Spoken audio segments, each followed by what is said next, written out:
I never thought I'd see genuine fear in my daughter-in-law's eyes, but there she was, frozen in the doorway of my executive office, clutching her designer handbag like a shield. "Eleanor?" she whispered, her perfectly glossed lips barely moving. Just yesterday, she'd told my son I wasn't sophisticated enough to attend their anniversary dinner at Savoria, the upscale restaurant chain taking our city by storm.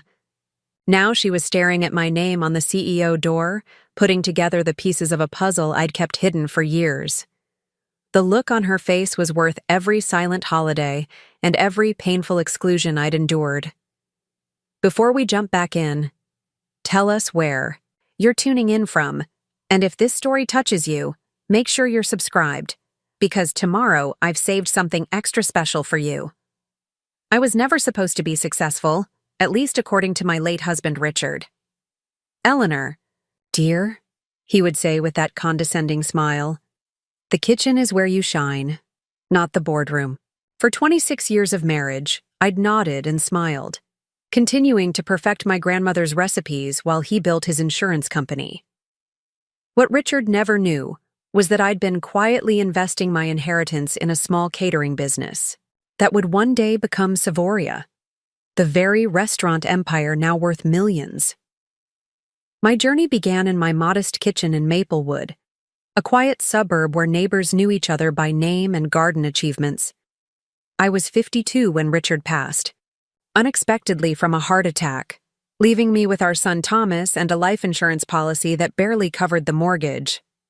Thomas was finishing college then, ambitious and bright, but with Richard's same dismissive view of my little hobby, as they called my catering. "Mom, you should sell the house," Thomas suggested during those first difficult months. "You can't maintain it alone, and honestly, your cooking business isn't going to support you." He looked so much like his father when he spoke this way, confident in his assessment of my limitations. What neither of them knew was that my little hobby had already secured 3 major corporate contracts and was generating steady revenue. I'd opened a small storefront downtown under a business name that couldn't be traced back to me, Savoria, named after my grandmother Savannah, who taught me to cook with both precision and heart. By then, I had 5 employees and was negotiating for a second location. I didn't correct Thomas's assumptions.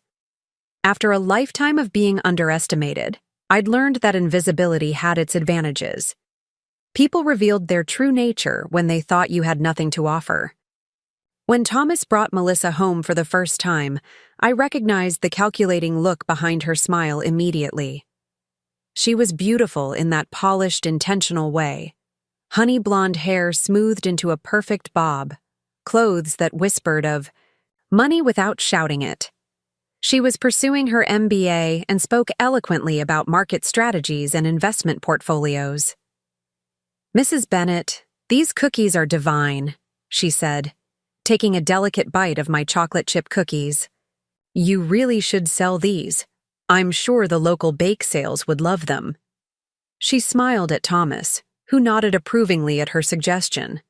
I simply thanked her for the compliment, not mentioning that those very cookies were being served in the first-class lounge of 3 major airlines, thanks to a contract I'd secured the previous month.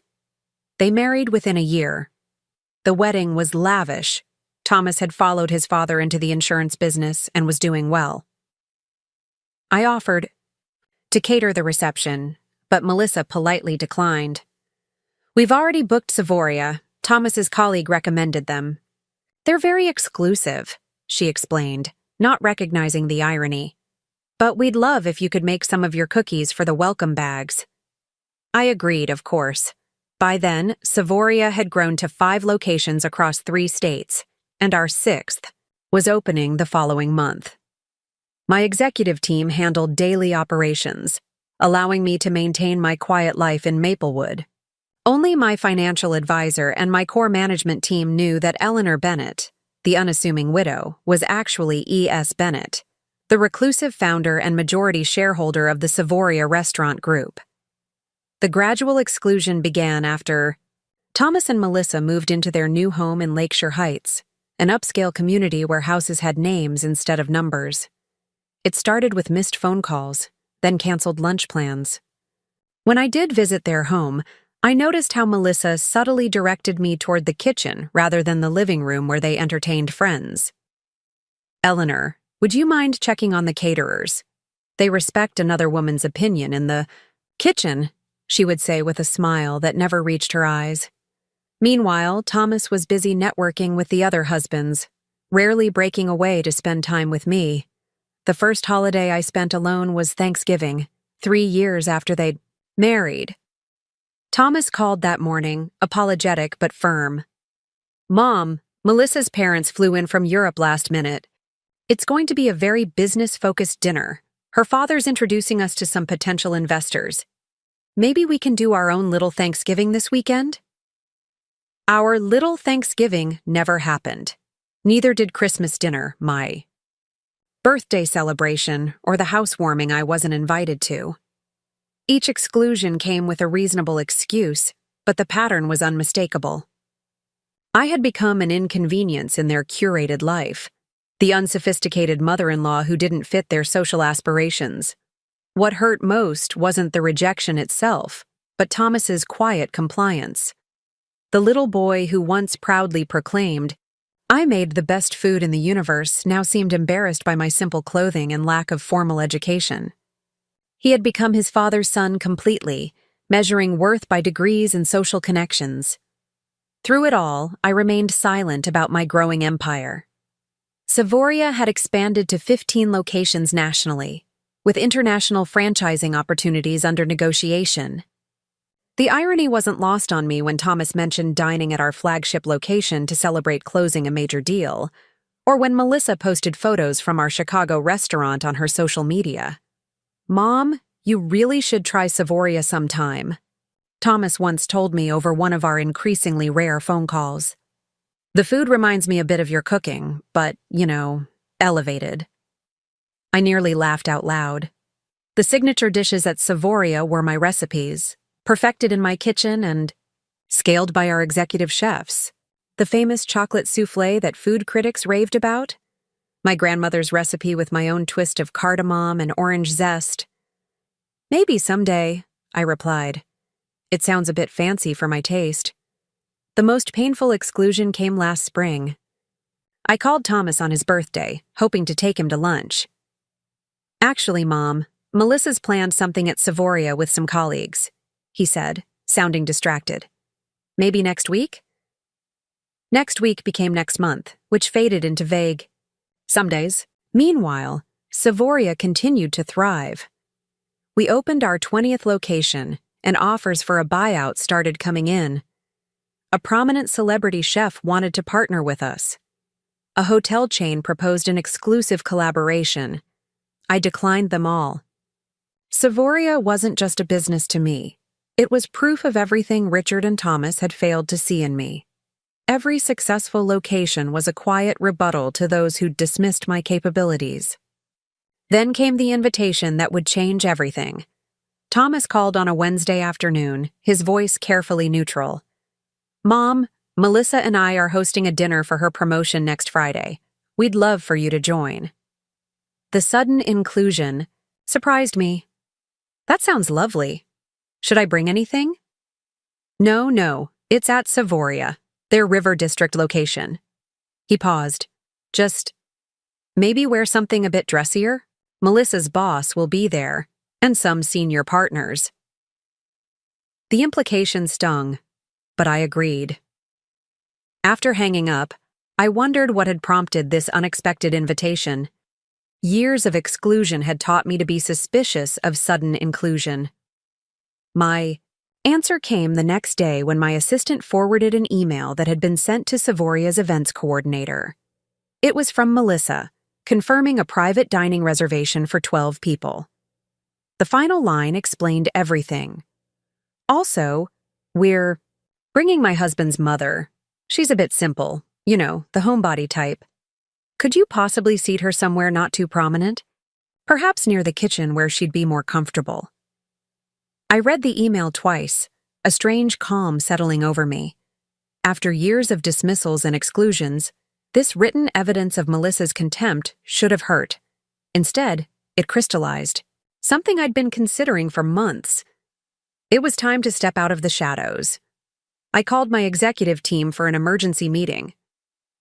Preparing and narrating this story took us a lot of time, so if you are enjoying it, subscribe to our channel. It means a lot to us. Now back to the story. For years, I'd maintained a low profile, letting our marketing director serve as the public face of Savoria.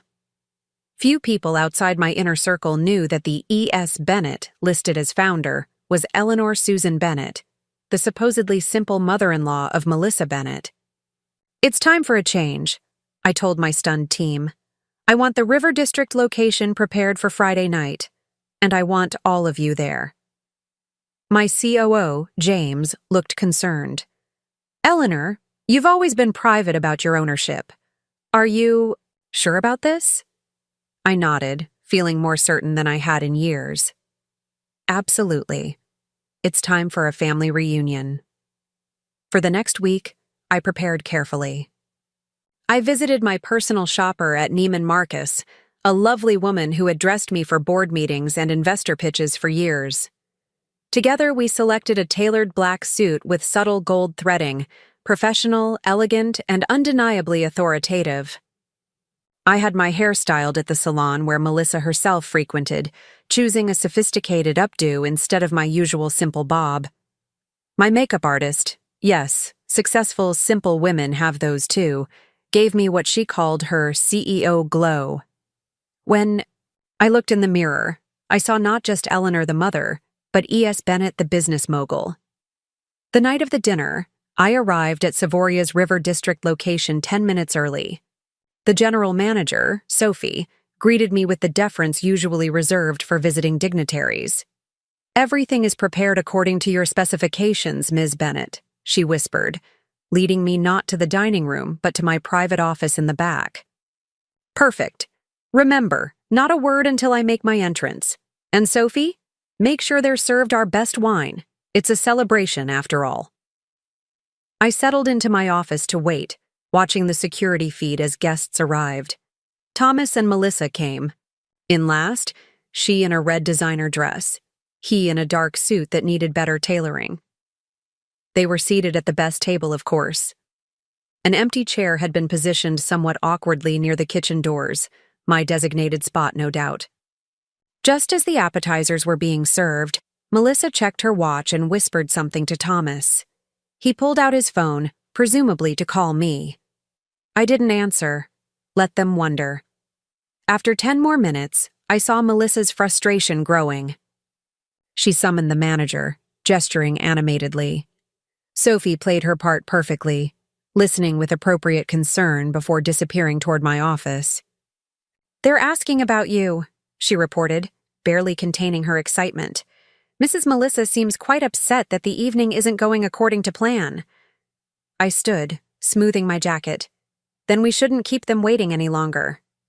The walk from my office to the main dining room was only 30 steps, but it felt momentous.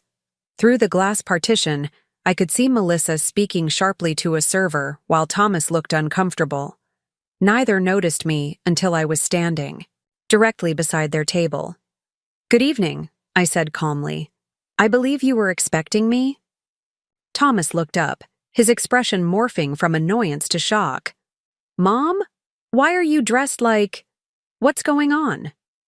Before I could answer, Sophie appeared with the restaurant's executive chef and sommelier. All three bowed slightly toward E. "Ms. Bennett," Sophie said formally, "everything has been prepared according to your specifications. The 2008 Krug is being served now."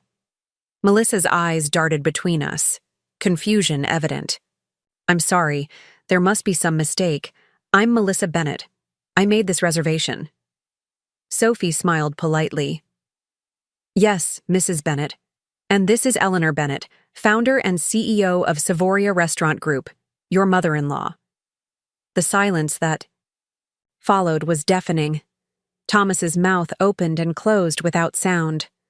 Melissa's face drained of color, then flushed crimson.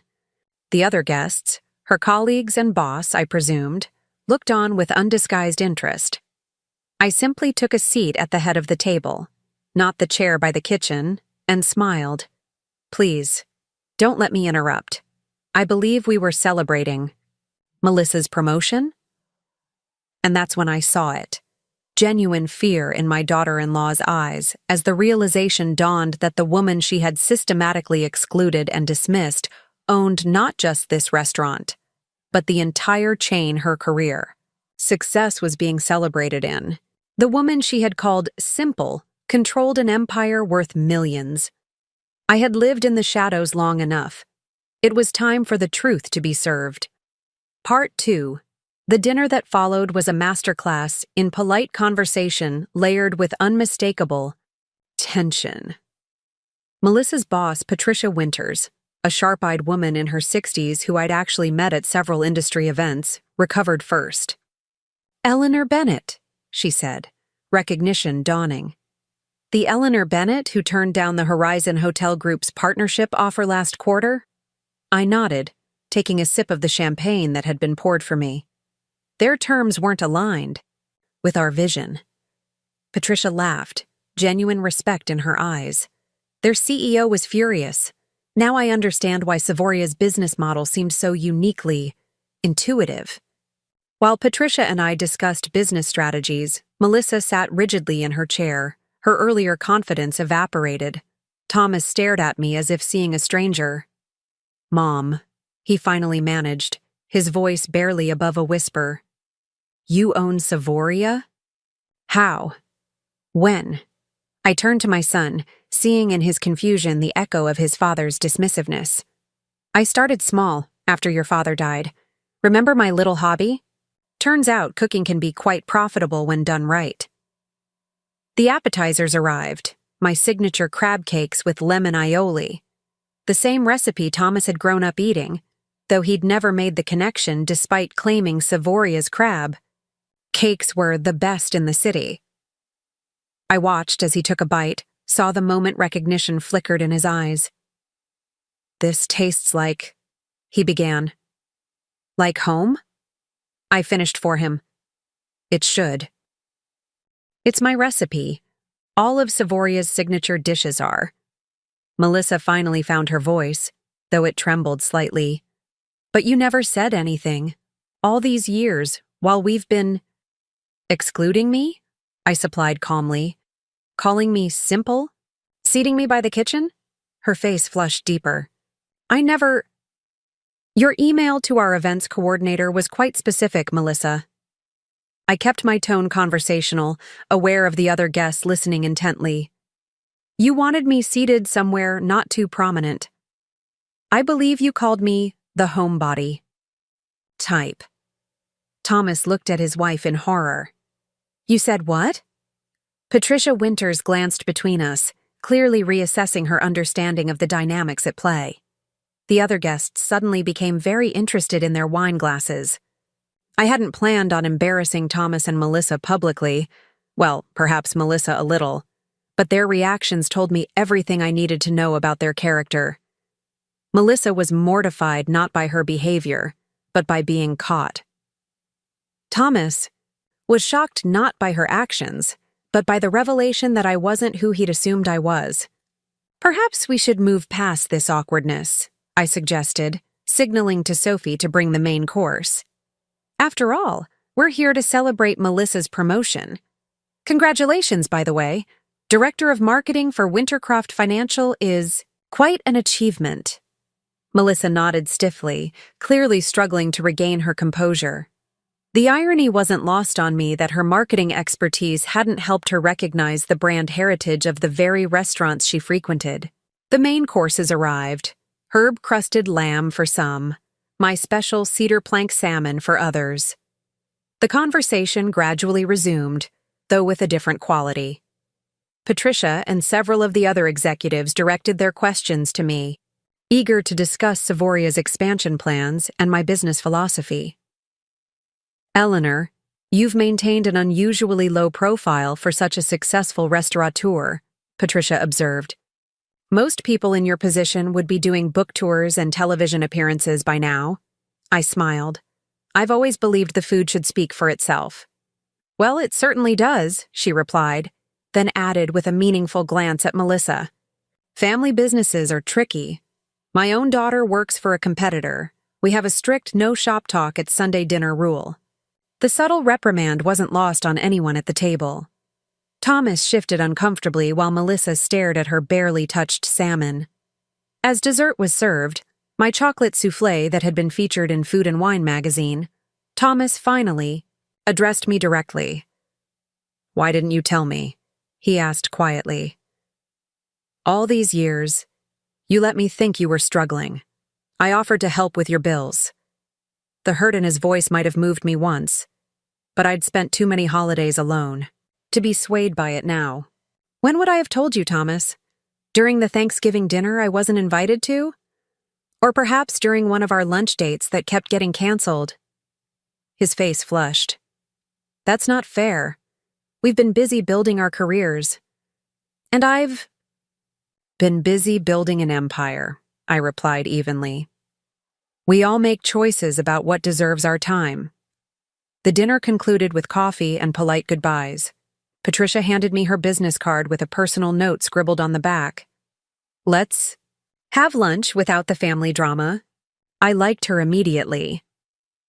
As the other guests departed, Thomas and Melissa lingered, clearly unsure of the protocol for this unprecedented situation. The power dynamic had shifted so dramatically that they seemed physically disoriented by it. "We should talk," Thomas finally said. "Maybe come back to our house." I considered the invitation, their first in months. "I'm afraid I have an early meeting tomorrow. Perhaps another time." Melissa stepped forward, her professional mask back in place, though considerably less confident. "Eleanor, I want to apologize if you felt excluded from our lives. We never intended—" "Please," I interrupted gently. "Let's not add insincerity to the evening. You've made your feelings about me quite clear. I'm just no longer in a position where I need to accept them quietly." Thomas looked genuinely distressed. "Mom, that's not fair. We love you." "Do you?" I asked simply, because love typically involves respect, inclusion, and honesty. 3 things that have been notably absent from our relationship in recent years. Before they could respond, Sophie approached to inform me that my car was waiting. I thanked her and turned back to my son and daughter-in-law. "This is who I am, Thomas. Not just your mother, not just Richard's widow, but a businesswoman who built something significant. I've always been this person, even when you and your father couldn't see it." I left them standing in the empty restaurant, my heels clicking confidently against the marble floor. The night air felt fresh and clean, like the beginning of something new. My driver held the door open, and as I settled into the back seat, I finally allowed myself a moment of pure, uncomplicated pride. Tomorrow would bring complications, explanations, perhaps even reconciliations. But tonight, Eleanor Bennett, the underestimated mother-in-law, and E.S. Bennett, the respected CEO, were finally one and the same person, and it felt exactly right. For the first time in years, I was fully visible, and I had no intention of fading into the background again. The drive home that night was surreal. Streetlights blurred past my window as I replayed the expressions on Thomas and Melissa's faces. The shock, the embarrassment, the sudden recalculation happening behind their eyes. My driver, Anthony, glanced at me in the rearview mirror. "Good evening, Ms. Bennett?" he asked, his tone making it a genuine question. I smiled, the tension in my shoulders finally easing. "Better than expected, Anthony. Much better."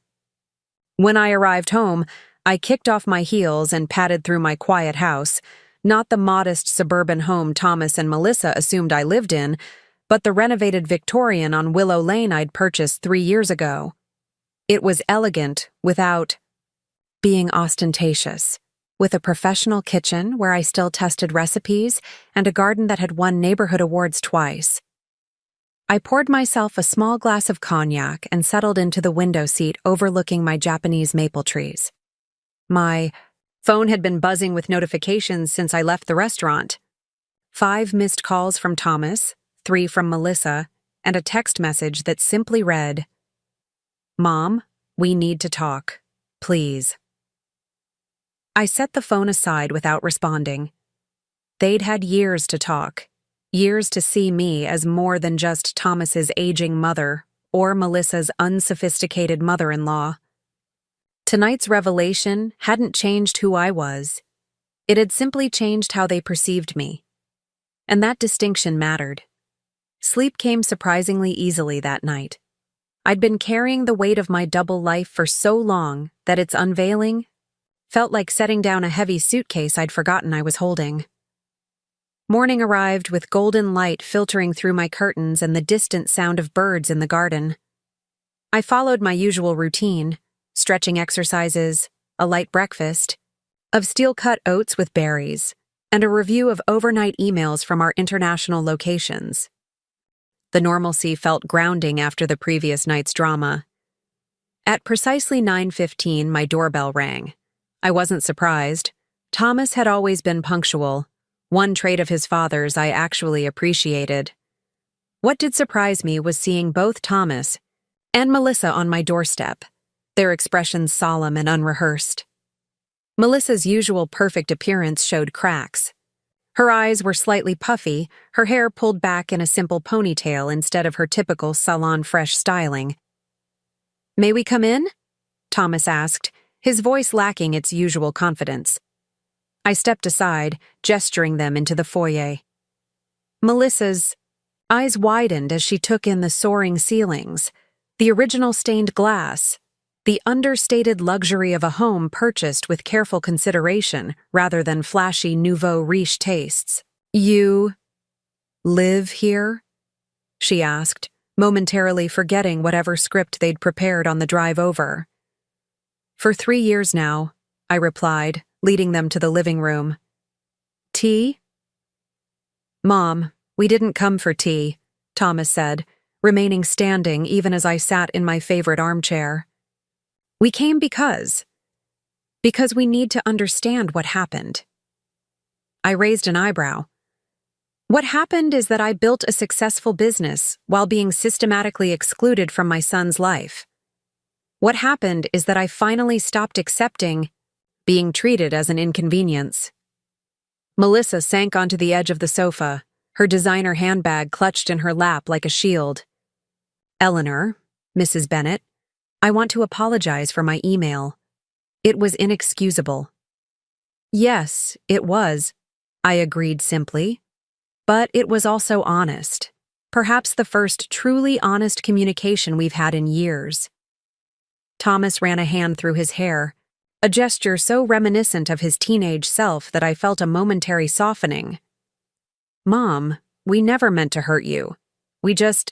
Our lives got busy and busy enough to exclude me from holidays, from birthdays, from simple Sunday dinners." I kept my voice level, determined not to let emotion overtake the conversation. "Thomas, I raised you better than that." He had the grace to look ashamed. "You're right. I should have made more effort." "We both should have," Melissa added quickly, though her eyes kept darting around the room, reassessing me and my life with every new detail she absorbed. "But Eleanor, you have to admit, you weren't exactly forthcoming either. You let us believe you were struggling financially." "I never said that," I corrected her. "You assumed it. There's a difference." "But why?" Thomas pressed. "Why keep Savoria a secret from us? Were you testing us? Was this some kind of elaborate trap?" The accusation stung, but I recognized it for what it was: deflection, an attempt to make my success the problem rather than their behavior. "No, Thomas. When I started Savoria, you and your father had made it abundantly clear that my cooking was just a cute hobby. Why would I share my business aspirations with people who had already dismissed them? As for later..." I gestured between us. By then, the pattern was set. You had your life, one that increasingly had no room for me unless I was useful. In some way. Melissa shifted uncomfortably. "That's not fair. We invited you to things." "When?" I challenged. The last 3 Christmases? Thomas's birthday? The housewarming for the home you made clear was too sophisticated for my tastes? Which of these invitations am I forgetting? The silence that followed was heavy with unspoken recognitions. Finally, Thomas sank onto the sofa beside his wife. I don't know what to say, Mom. I didn't realize. I got caught up in my career, in our social circle. Dad always said, Your father, I interrupted, was wrong about many things.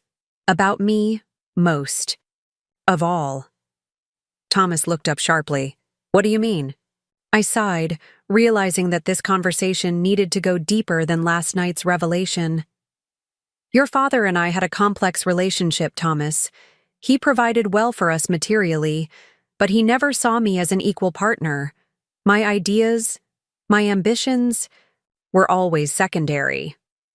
When I wanted to study business at the community college, he laughed and said I should focus on keeping our home nice instead.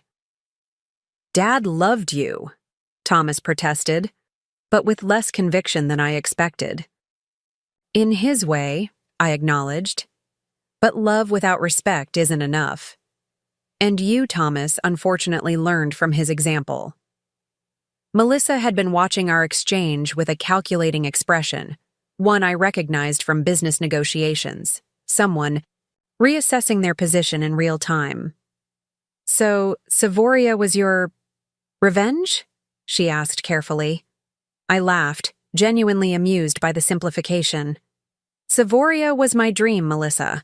Not everything women do is in reaction to men. I built it because I love food, I understand business, and I saw an opportunity in the market for upscale comfort cuisine with sustainable sourcing. The fact that it succeeded beyond anyone's expectations isn't revenge, it's competence. She nodded slowly, a flicker of something like respect crossing her features. The profit margins must be extraordinary. Your overhead control is practically legendary in the industry. Melissa, Thomas hissed, apparently finding her pivot to business talk inappropriate. It's all right, I said. At least she's seeing me clearly now.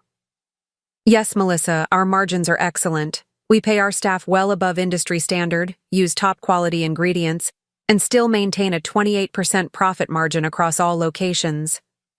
For the first time, I saw genuine interest in my daughter-in-law's eyes.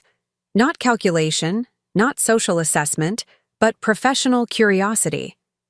In another context, it might have been the beginning of a real connection.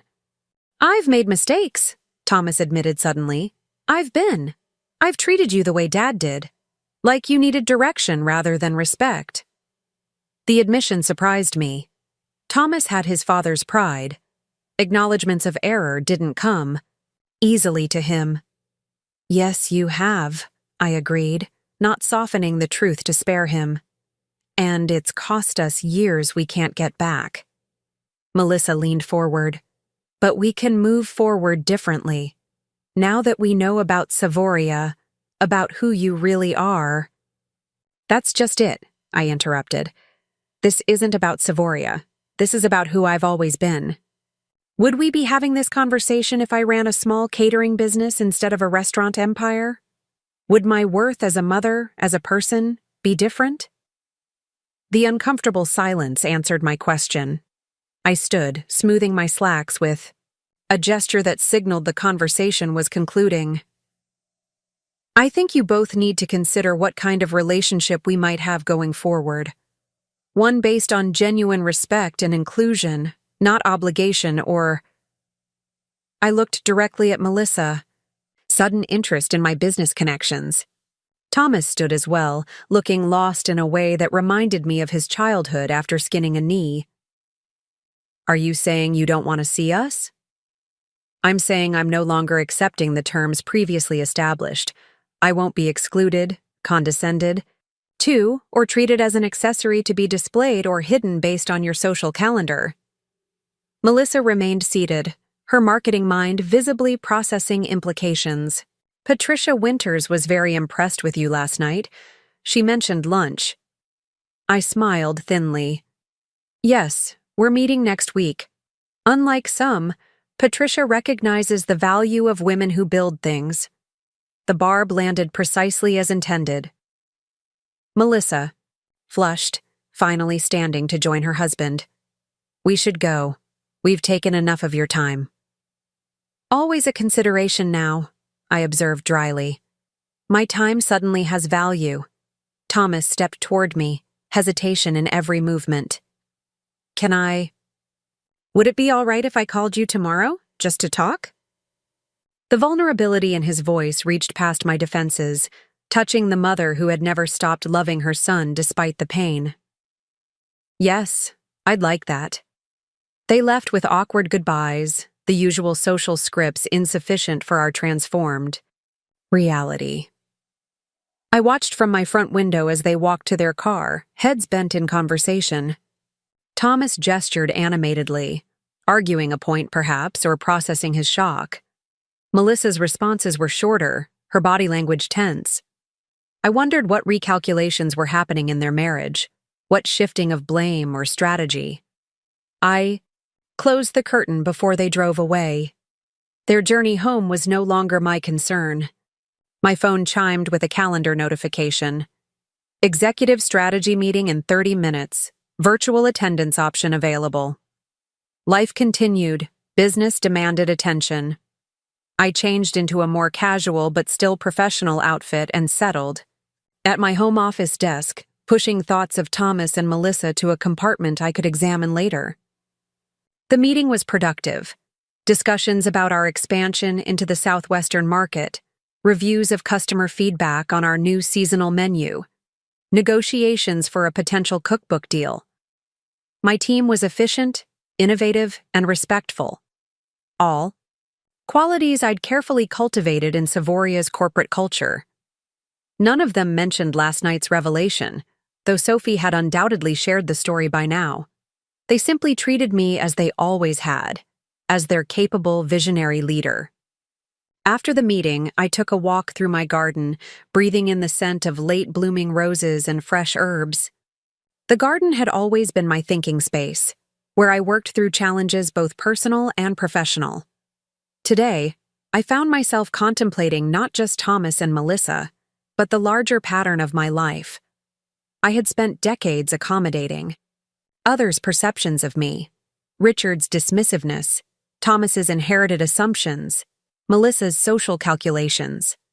I had built Savoria partly in response to those limitations, creating a space where my vision and values could flourish unrestrained. But in doing so, I had also accepted the fracturing of my identity, Eleanor, the underestimated mother-in-law, separate from E.S. Bennett, the respected CEO. Last night had fused those identities permanently. There would be no returning to the comfortable invisibility that had, in its way, been a kind of freedom. The question now was, what kind of unified life did I want to build? My phone rang, interrupting my reflections. The screen showed a name I hadn't expected, Patricia Winters. Eleanor, she said when I answered, her voice brisk but friendly. Hope I'm not interrupting anything crucial. Not at all, Patricia. What can I do for you? 2 things. First, I wanted to move our lunch up. I've had a cancellation tomorrow if you're available. Second, I thought you should know that Melissa came to me this morning with some interesting proposals for collaboration between Wintercroft Financial and Savoria. I sat on my garden bench, processing this information. Did she now? Patricia's tone was knowing.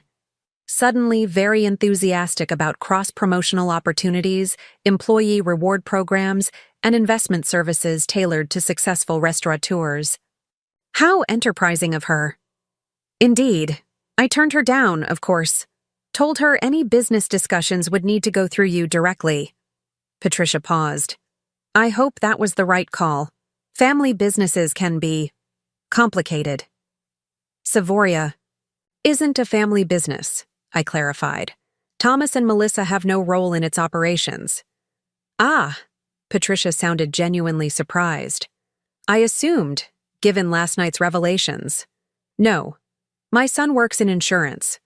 My daughter-in-law works in marketing. For you, actually. Yes, and she's quite good at it, Patricia admitted. But perhaps not as subtle as she believes herself to be. So, lunch tomorrow? We can discuss things that have nothing to do with your son or my marketing director. I found myself smiling. I'd like that very much. After we hung up, I remained in the garden, contemplating Melissa's rapid pivot from dismissing me to attempting to capitalize on my success. It wasn't surprising. She had always been ambitious and adaptable. What interested me more was how Thomas was handling all this. His worldview had been fundamentally challenged, not just about me, but about the dynamics that had shaped his childhood and his marriage. My gardener, Miguel, arrived for his weekly visit, greeting me with the easy familiarity of a decade's acquaintance. "The dahlias are magnificent this year, Ms. Bennett. Your adjustments to the soil acidity worked perfectly." "Thank you, Miguel."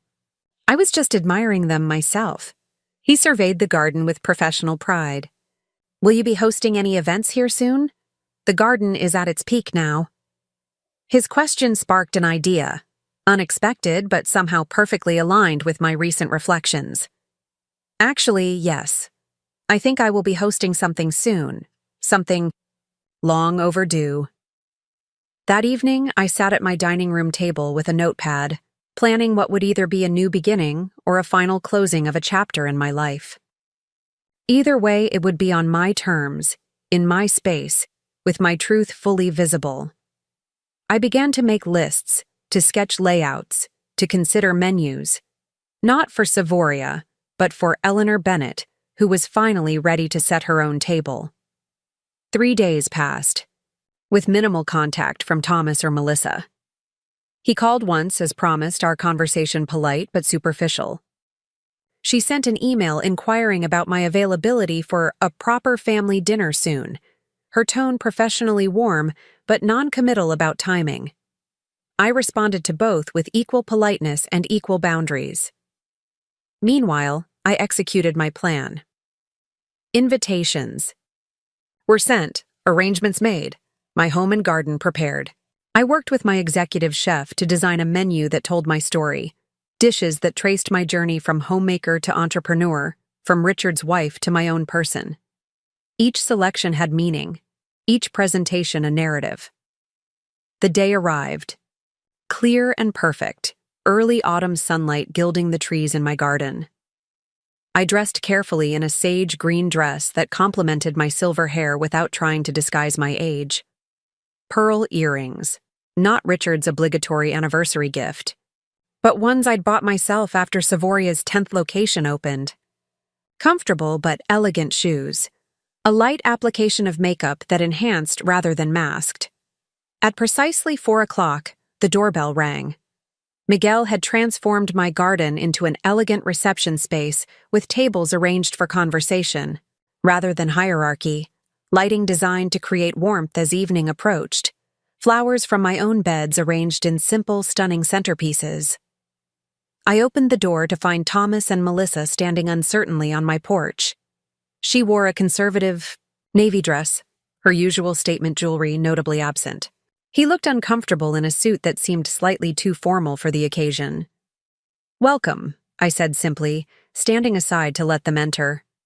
"Mom, Thomas began, then stopped, noticing the activity behind me. "Are you having a party?" "A gathering," I corrected, leading them through to the garden. "There are some people I'd like you to meet." Melissa's eyes widened as we stepped onto the patio.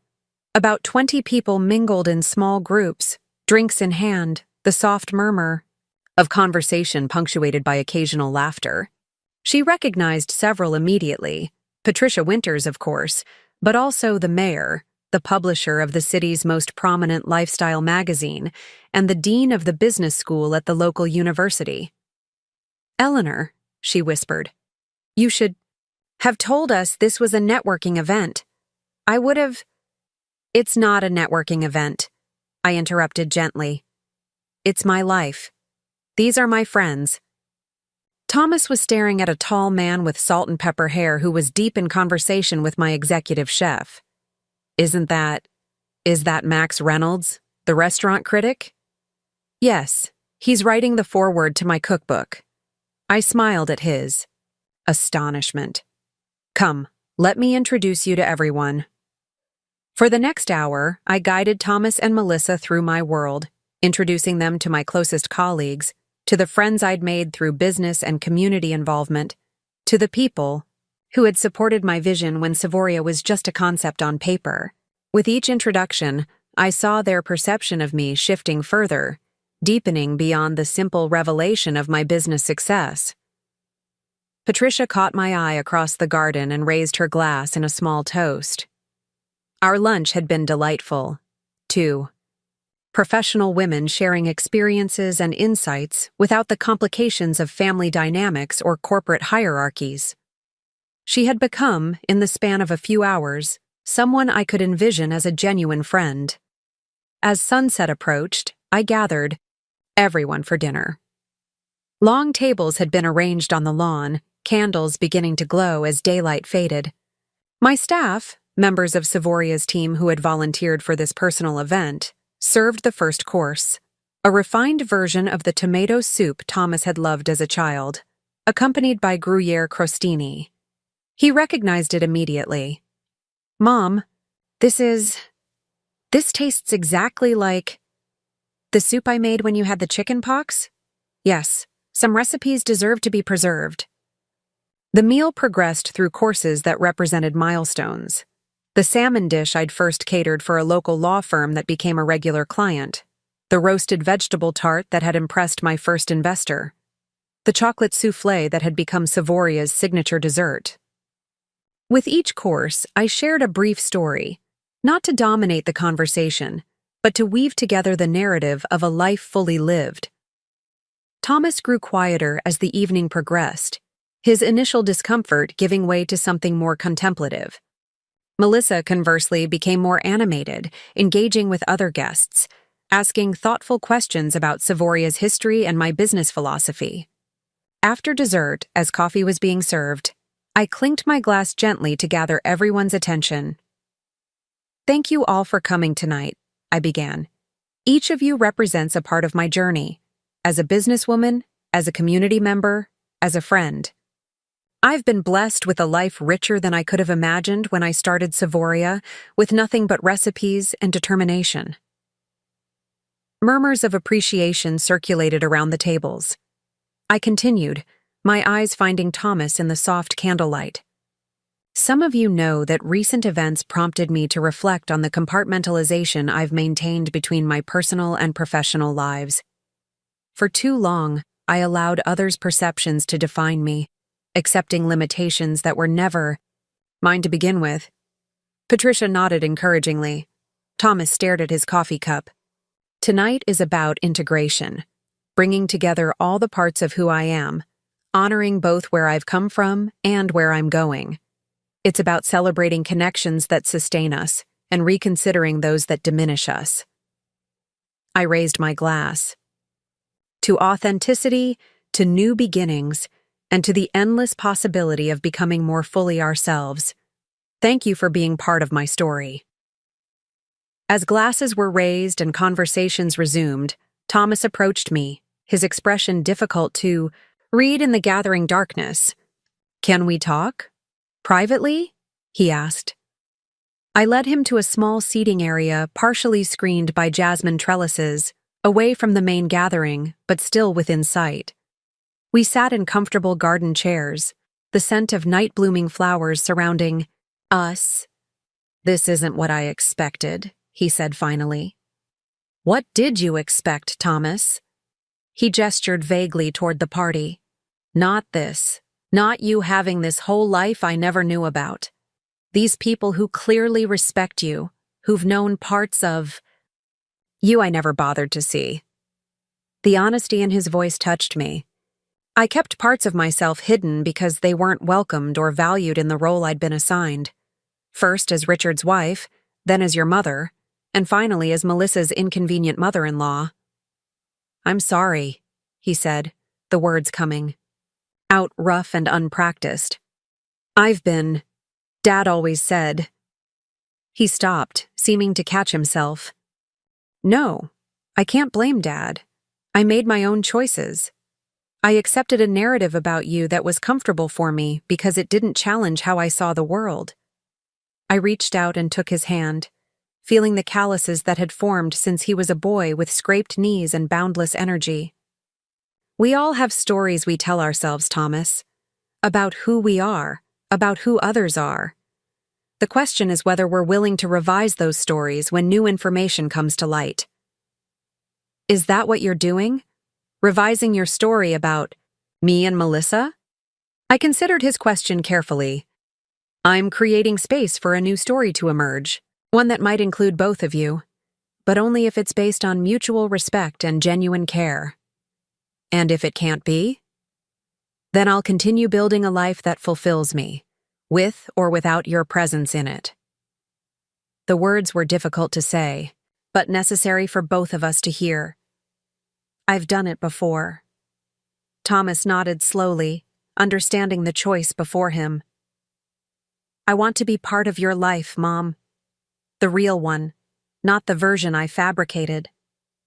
Then you'll need to truly see me, not just as your mother or as a successful businesswoman, but as a complete person with my own history, interests, and autonomy. I'm trying, he promised, starting tonight. As we returned to the gathering, I saw Melissa deep in conversation with my executive chef, her expression animated as they discussed something that clearly engaged her professional interest.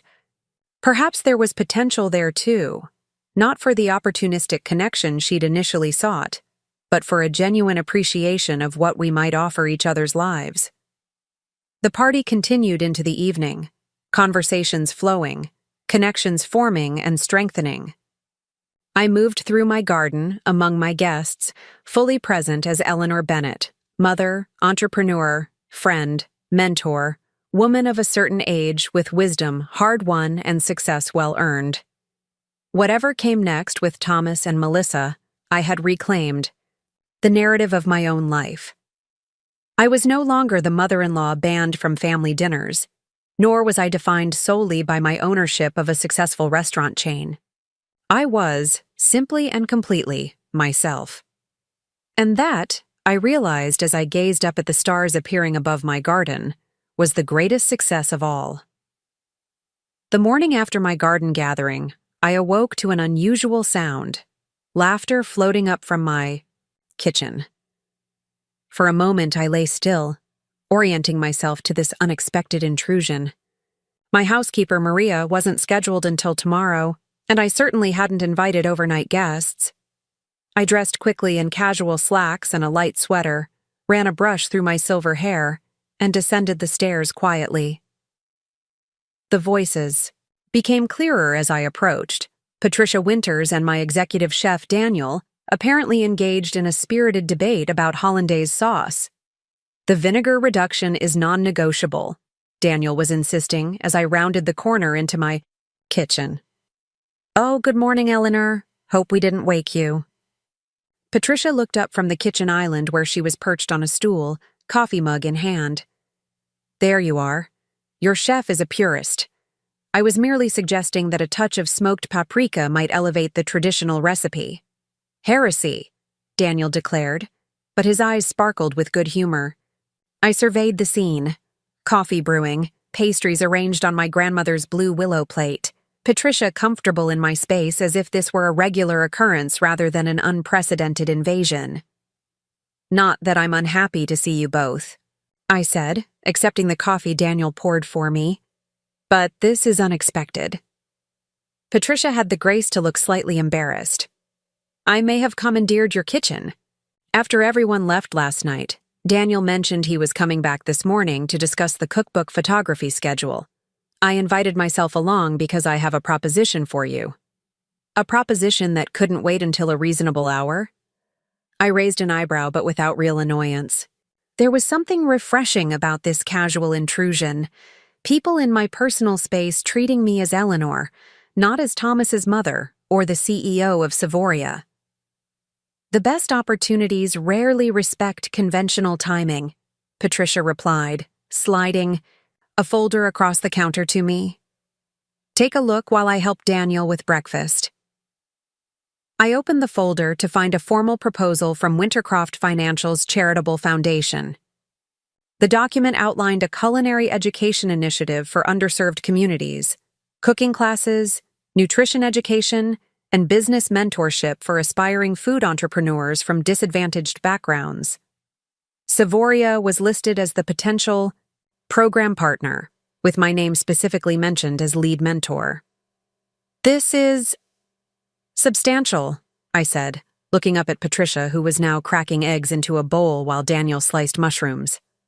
"Why Savoria?" Wintercroft Financial doesn't typically partner with restaurant groups. Patricia paused her whisking. "We don't typically partner with restaurant groups. We're partnering with you, Eleanor. Your story, self-taught chef becomes successful entrepreneur later in life. That's exactly the narrative we want for this program." Daniel nodded enthusiastically. "It's perfect, Eleanor. We've talked about community outreach for years.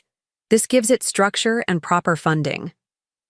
I studied the proposal more carefully, noting the thoughtful details: transportation, support for participants, childcare during classes, seed grants for promising business concepts. "This isn't something you developed overnight, Patricia."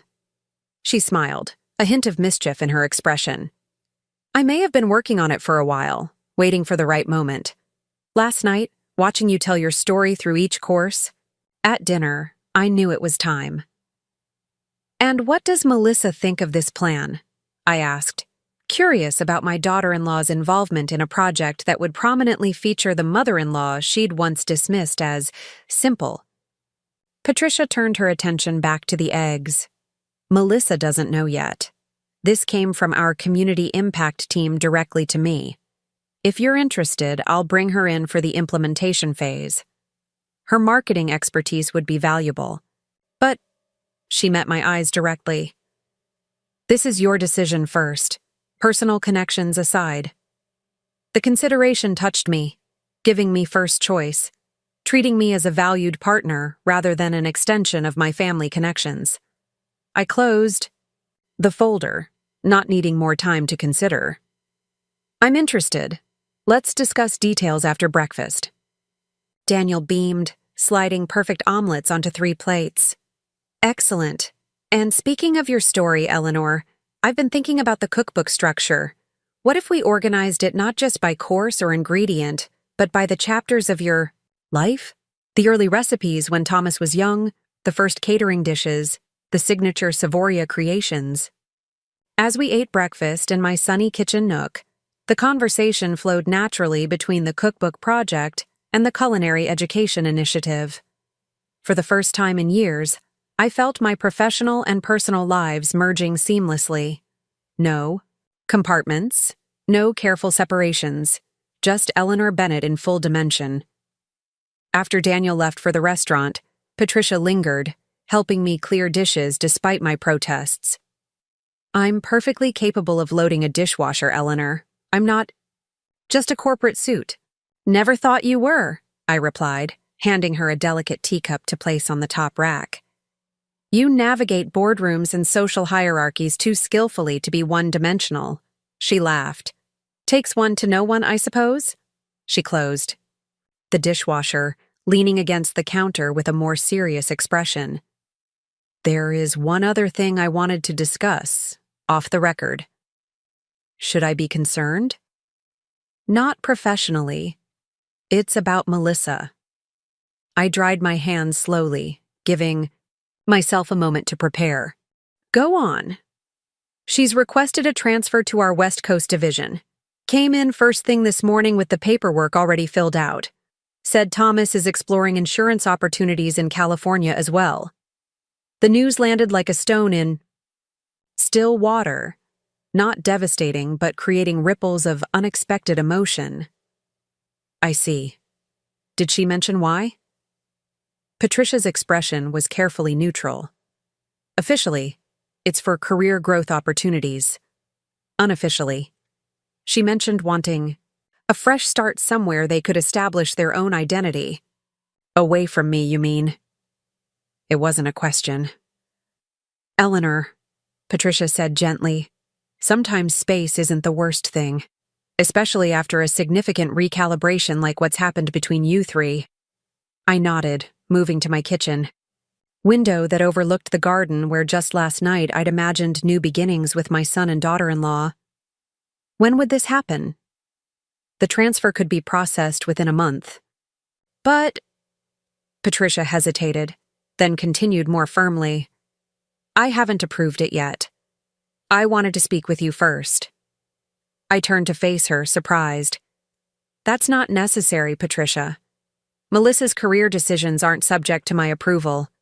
No, but our friendship matters to me. And rushing 3,000 miles away seems like an awfully dramatic response to discovering one's mother-in-law is a successful businesswoman. The observation made me smile despite the lingering hurt. When you put it that way, it does seem rather extreme. Besides, Patricia added, gathering her purse and folder, if they leave now, they miss the opportunity to actually know you, the real you. That strikes me as a significant loss, particularly for Thomas. After Patricia left, I moved through my Sunday routine with a sense of displacement, as if the furniture in a familiar room had been subtly rearranged. The news of Thomas and Melissa's potential departure wasn't entirely surprising. What did surprise me was my own reaction. Not relief that complicated family dynamics might simplify with distance, but disappointment that they would choose escape over engagement. I was pruning roses when my phone rang, Thomas's name appearing on the screen. I answered with secateurs. Still in hand, the scent of fresh-cut stems in the air. Mom, can I come over? Alone? His voice sounded strained. Of course. I'm in the garden. 30 minutes later, Thomas's car pulled into my driveway. He emerged looking disheveled, his usual pressed shirt wrinkled, his hair uncombed. He found me deadheading dahlias, a basket of spent blooms at my feet. You didn't mention you were a gardener, too, he said, gesturing to the meticulously maintained beds surrounding us. There's a lot I haven't mentioned over the years. It seemed easier that way. I set aside my tools and gloves. What's happening, Thomas? He sank onto a nearby bench, elbows on knees. Melissa wants to move to California. Says we need a fresh start away from complications.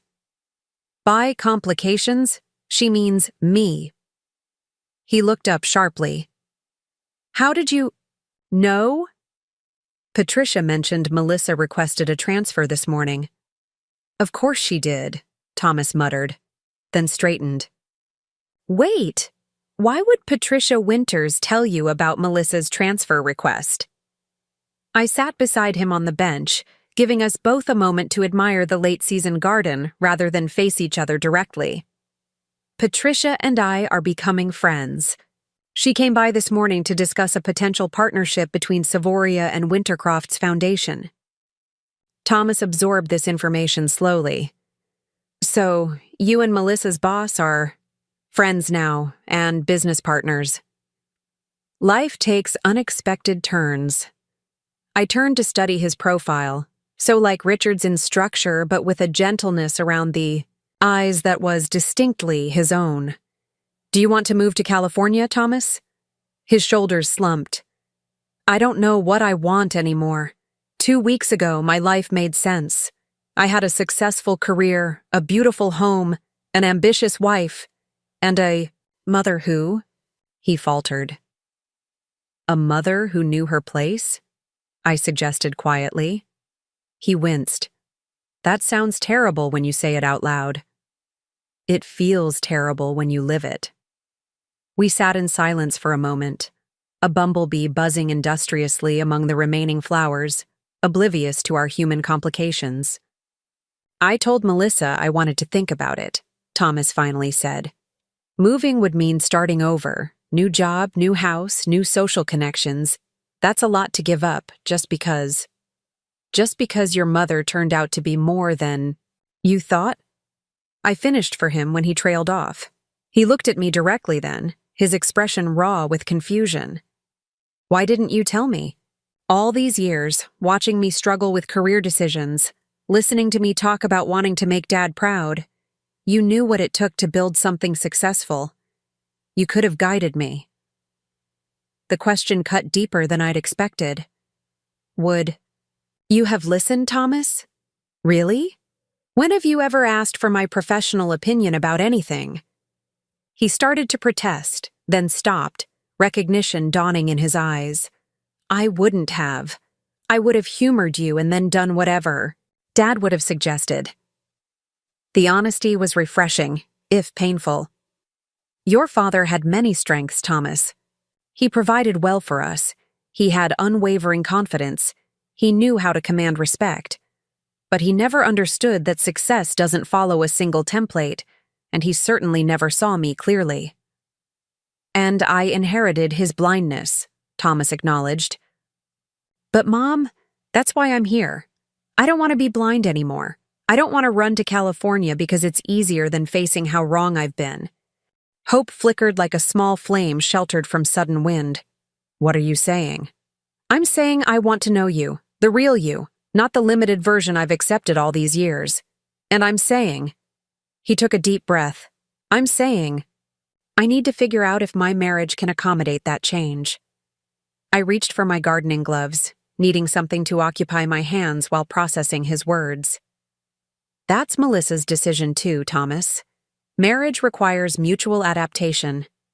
She's embarrassed, he said flatly. Not just about how she treated you, but about being caught doing it.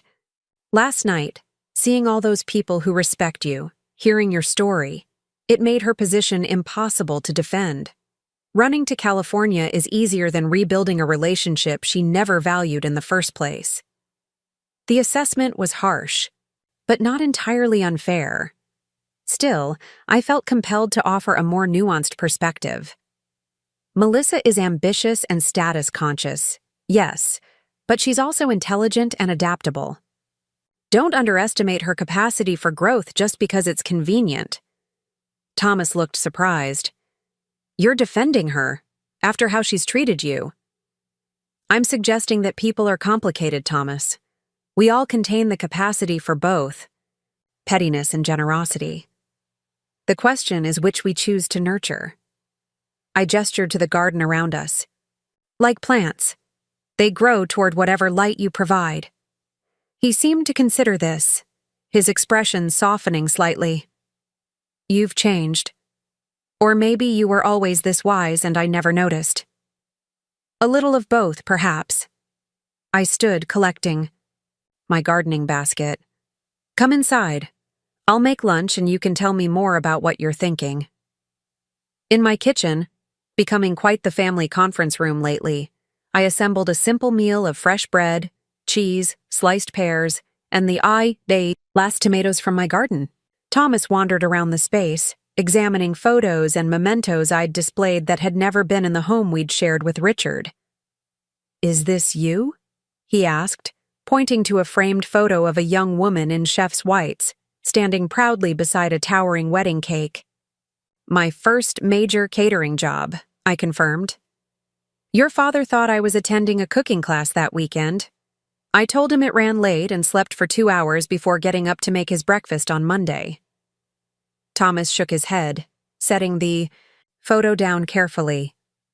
All those deceptions. It must have been exhausting. Less exhausting than the constant dismissal of my aspirations, I replied, placing our lunch on the table. Small untruth seemed a fair trade for a measure of independence. As we ate, Thomas shared more about his conversations with Melissa since my garden dinner. She had alternated between embarrassment, strategic planning, and genuine confusion about how to proceed. She keeps saying things like, "We need to reassess our position now that the dynamic has changed," Thomas said, mimicking Melissa's professional tone. As if our family is a corporate merger that needs restructuring.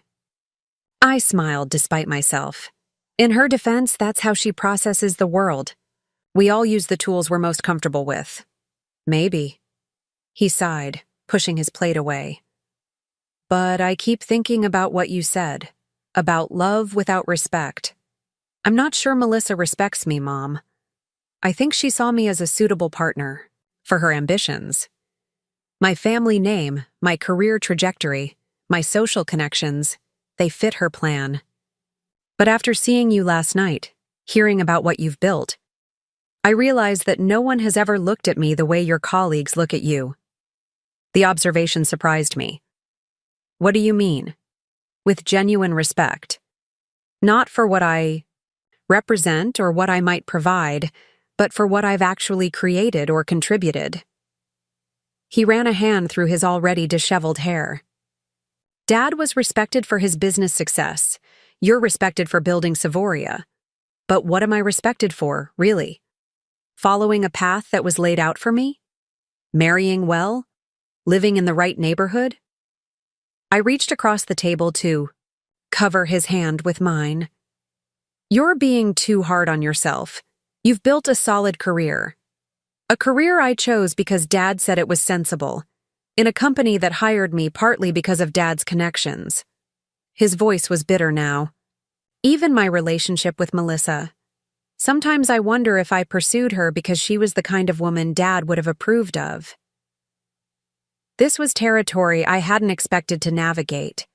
Not just the recalibration of Thomas's relationship with me, but a full existential questioning of his life choices. I chose my next words carefully. It's never too late to change direction, Thomas. Take it from someone who started building a restaurant empire at 52. He looked up, a glimmer of his old smile returning. Is that an official Eleanor Bennett life philosophy? One of many, I confirmed, along with grow your own herbs and always read the fine print on contracts. He laughed, the sound warming the space between us. I've missed you, Mom. The real you, not the sanitized version I allowed myself to see. I've missed you too. And I've missed who I am when I'm fully myself. We cleared the dishes together, falling into a rhythm that reminded me of when he was a teenager, reluctantly helping with kitchen chores while telling me about school projects or sports practices. Now, instead of adolescent complaints, he asked thoughtful questions about Savoria's early days, about challenges I'd overcome, about decisions that had shaped my business philosophy. Would you be willing to show me? He asked suddenly, drying. The last plate. Savoria's headquarters, I mean. I'd like to see where you work, meet your team properly, not just as your son who showed up at a dinner, but as someone genuinely interested in what you've built. The request touched me deeply. I'd like that very much. After Thomas left, still uncertain about California but clearer about wanting to rebuild our relationship, I called Patricia. She answered on the first ring, as if she'd been waiting to hear from me. Well? She asked without preamble. Did he tell you about their great escape plan?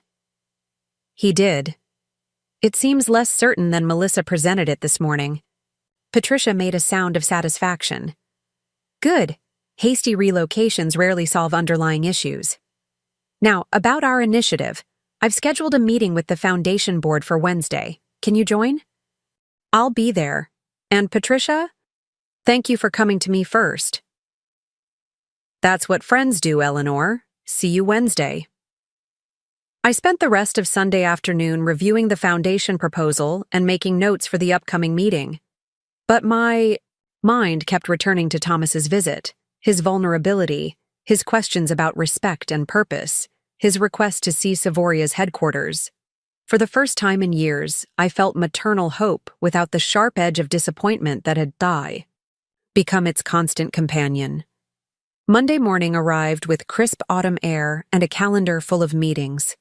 I dressed with particular care, a tailored burgundy suit that my stylist insisted brought out the warmth in my complexion, simple gold jewelry, comfortable but elegant heels. Today would be my first appearance at headquarters since the revelation, at the River District restaurant, and while my team had always known who I was, there was a difference between intellectual knowledge and the public acknowledgement that had now occurred. My driver, Anthony, greeted me with his usual quiet courtesy. Headquarters today, Miss Bennett? Yes, Anthony, and we'll need to make a stop on the way back. My son will be joining us for a tour this afternoon.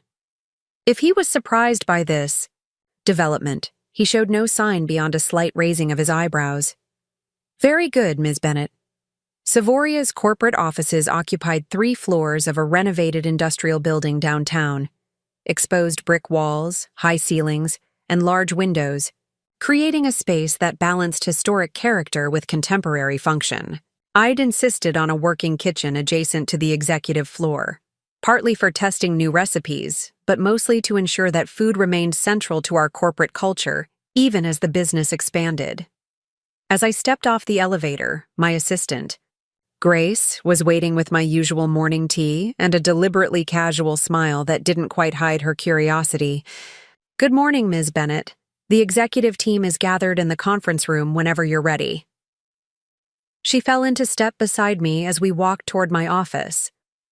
And there have been 17 media requests since Friday. The story about Melissa's dinner seems to have leaked. I stopped short.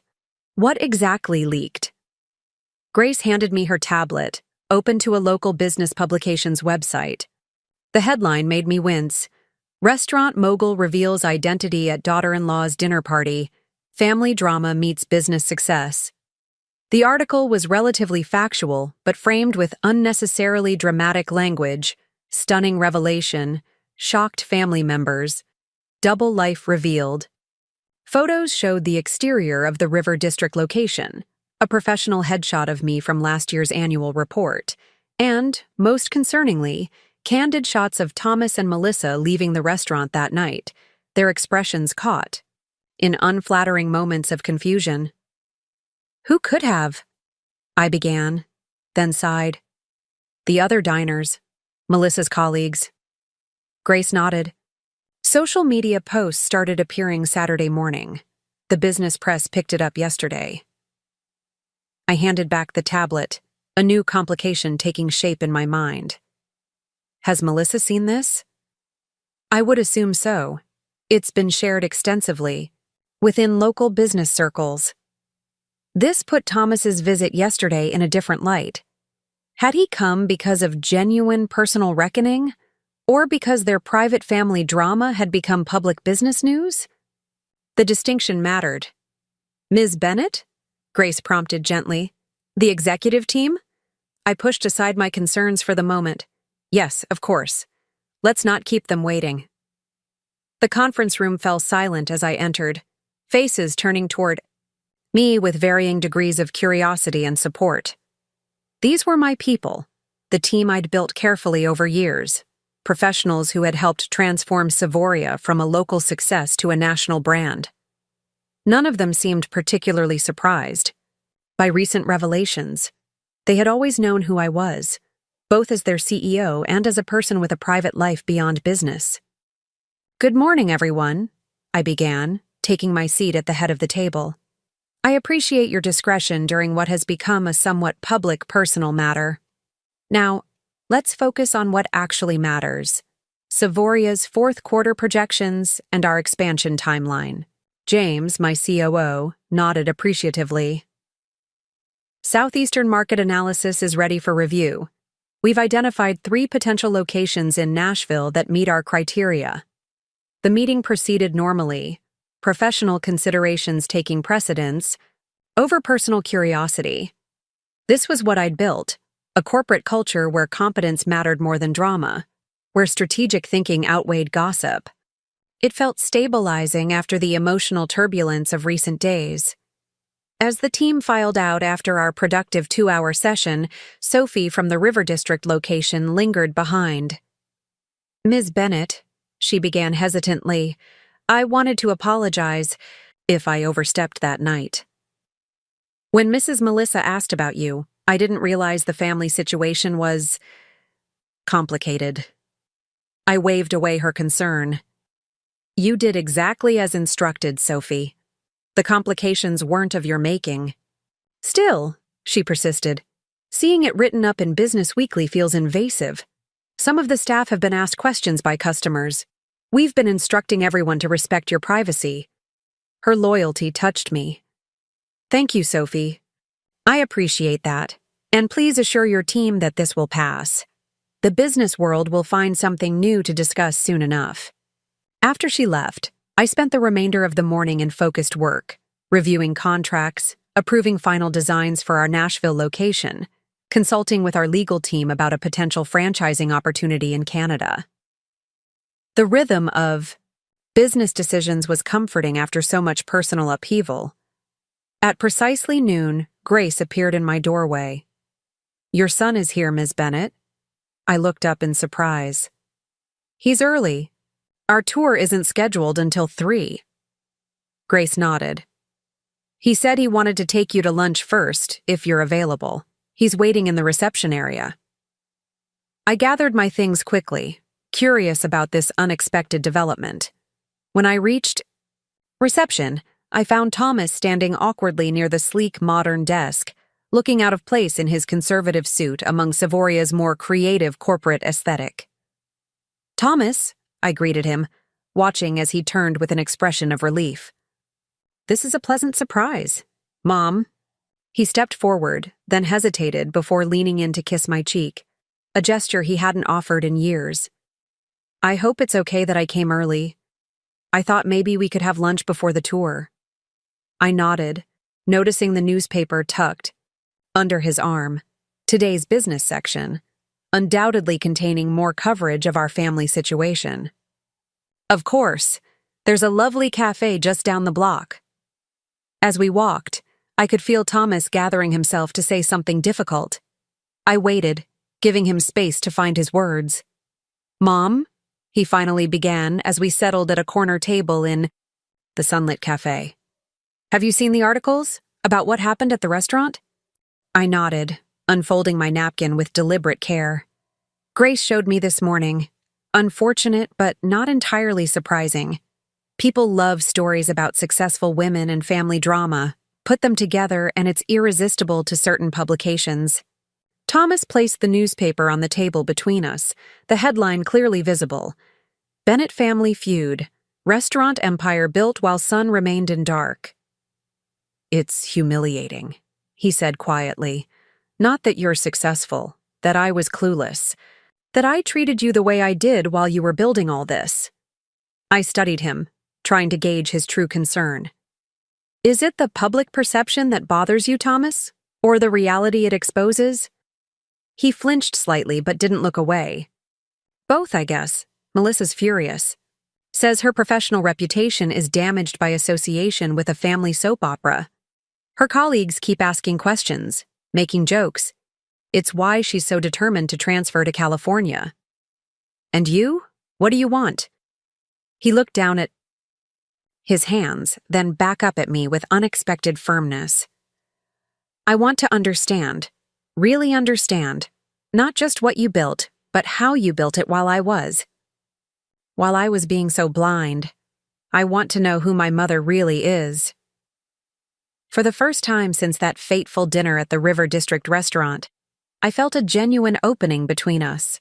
Not just shock or adjustment or social recalibration, but authentic interest in who I was beyond the role he'd assigned me. "Then let's start with lunch," I said, smiling. "And I'll tell you about the first day I decided Richard was wrong about my little hobby."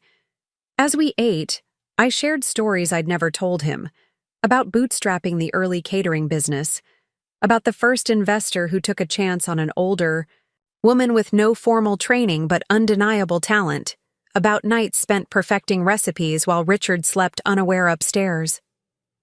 Thomas listened with growing interest, asking thoughtful questions that suggested he was truly trying to see me anew. "You know what amazes me most?" he said as we finished our meal. "Not just that you built all this, but that you did it without resentment consuming you.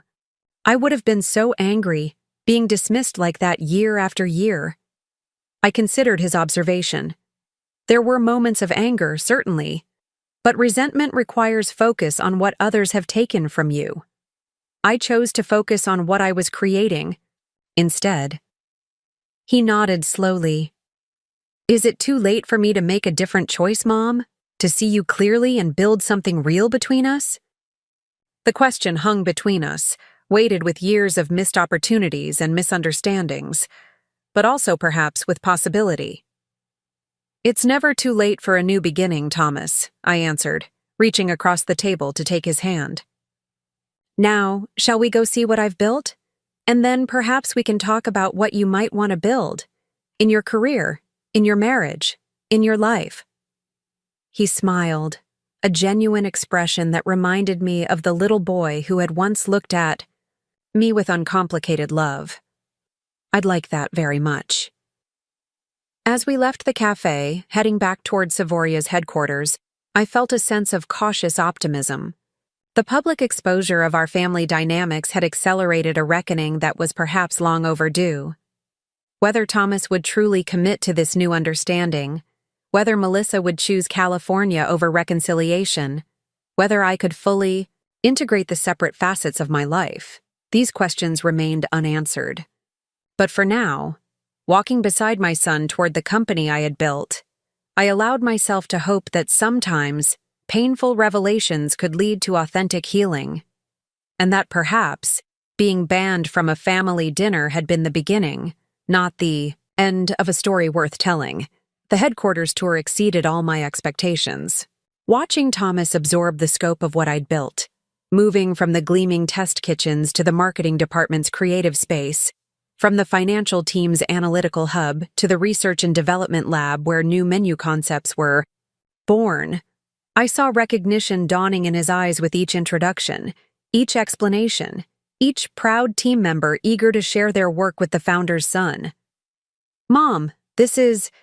He paused in my office doorway, taking in the wall of awards, the framed covers of culinary magazines featuring Savoria dishes, the large windows overlooking the city I'd made my business home. "This is extraordinary." James, my COO, who had joined us for part of the tour, nodded in agreement. "Your mother is extraordinary, Thomas. We wouldn't be where we are without her vision and tenacity." Thomas turned to study a photo I kept on my credenza, the original Savoria location on its opening day, me standing nervously in front with 5 employees. "How many people work for you now?" "Just over 400 across all locations," I replied. "Plus the corporate team here." He shook his head slowly. "And I thought managing my team of 12 was impressive." James excused himself tactfully, leaving us alone in my office. Thomas moved to the window, looking out at the city skyline in the late afternoon light. "Why insurance?" I asked quietly, joining him at the window. "Was it really what you wanted, or was it what your father wanted for you?" He didn't answer immediately, his reflection in the glass thoughtful and somehow younger than the man who stood beside me. "I never really considered alternatives," he finally said. "Dad talked about the family legacy, about me joining his firm since I was in high school. It seemed predetermined. Nothing is predetermined, Thomas.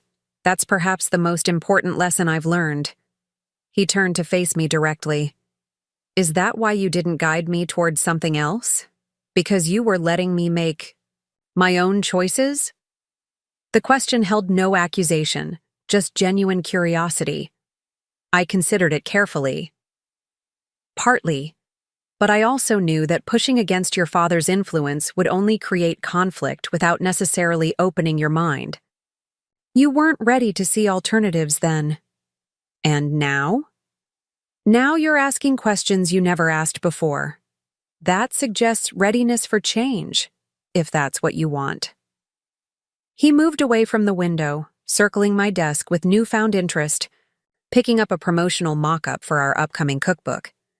What if I don't know what I want, other than not wanting to be the clueless son in the business section anymore?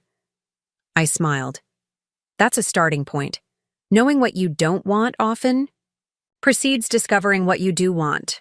We completed the tour with visits to our digital marketing team and the customer experience department, both relatively new additions that reflected Savoria's evolution from a single restaurant to a multifaceted brand. Throughout, Thomas asked insightful questions that surprised me with their perception. Perhaps his years in insurance had given him more business acumen than I'd credited. As we prepared to leave, my executive assistant approached with a discreet message. Ms. Bennett, Ms. Winters called. She asked if you could join her for dinner tonight at 7:30. She said to tell you it's regarding developments in the situation. We discussed. Thomas raised an eyebrow. Patricia Winters again? You two seem to have become quite close. She's a straightforward person. I appreciate that quality. I turned to my assistant. Please tell her I'll be there. In the elevator descending to the lobby, Thomas cleared his throat awkwardly. Mom, I know this is presumptuous given everything, but would it be possible for me to join you and Patricia for dinner? There are some things I'd like to discuss with both of you. The request surprised me. Regarding Melissa's transfer? Among other things. His expression was difficult to read. I've been doing a lot of thinking since yesterday. I studied him for a moment, trying to discern his motivation. Was this another attempt to manage the situation? To reassert control over a narrative that had slipped from his grasp? Or was it genuine interest in finding a path forward?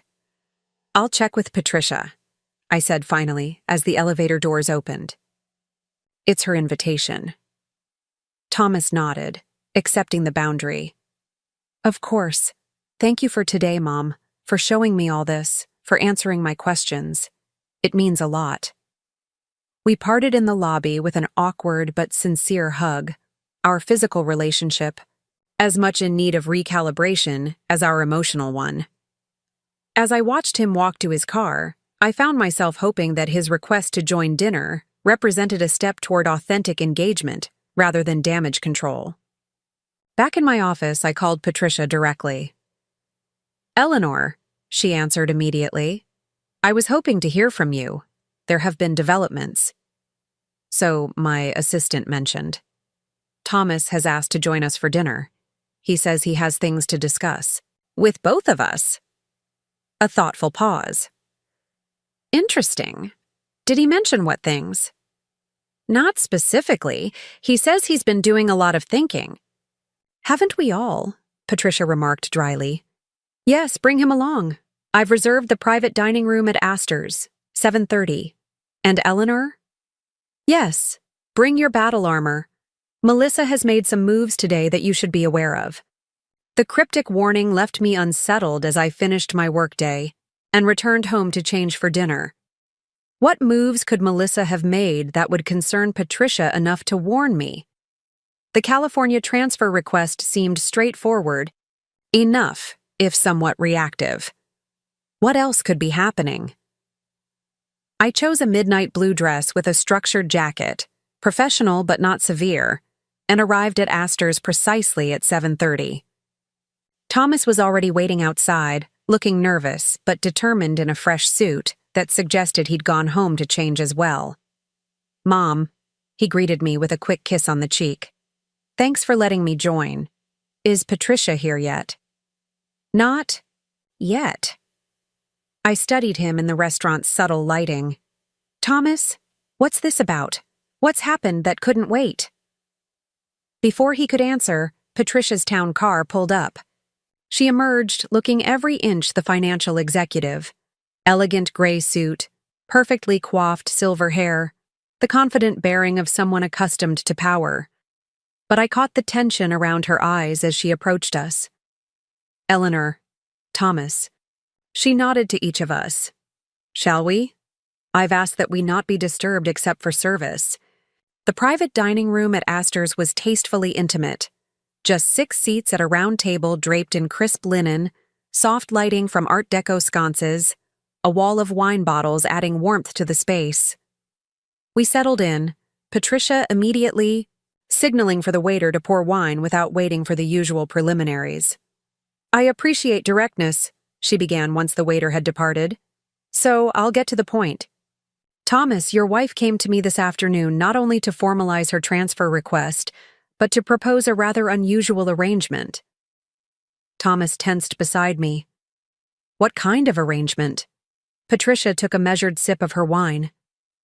Melissa has suggested that she could manage a special marketing initiative around your mother's story, positioning Eleanor as a female entrepreneurial icon for Wintercroft Financial's Women in Business campaign.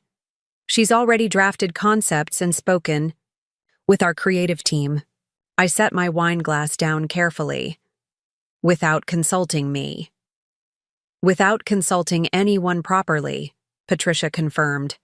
She circumvented normal channels, leveraging her relationship with several board members to get a preliminary hearing this afternoon. Thomas's face had drained of color. I had no idea.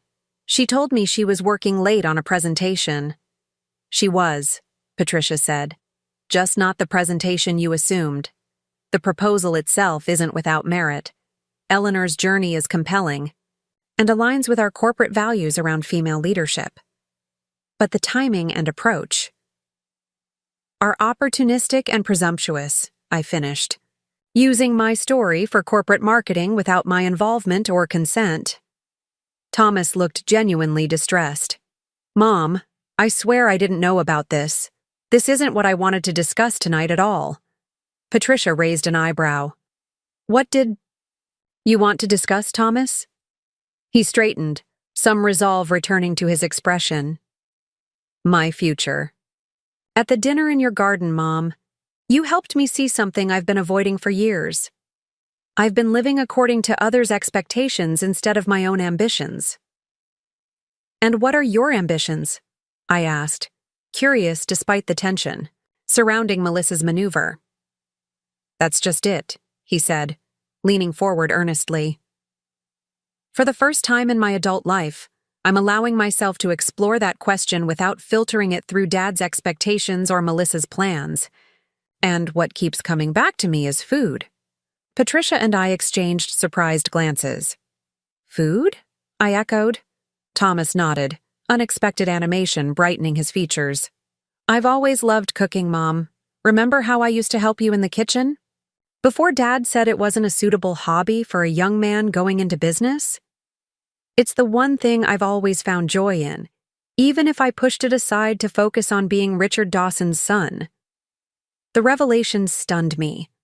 Thomas helping in the kitchen was a cherished memory I'd assumed he'd forgotten, rolling out cookie dough with serious concentration, proudly presenting slightly misshapen dinner rolls to Richard, who had indeed discouraged these domestic inclinations, in favor of more masculine pursuits like golf and investment club.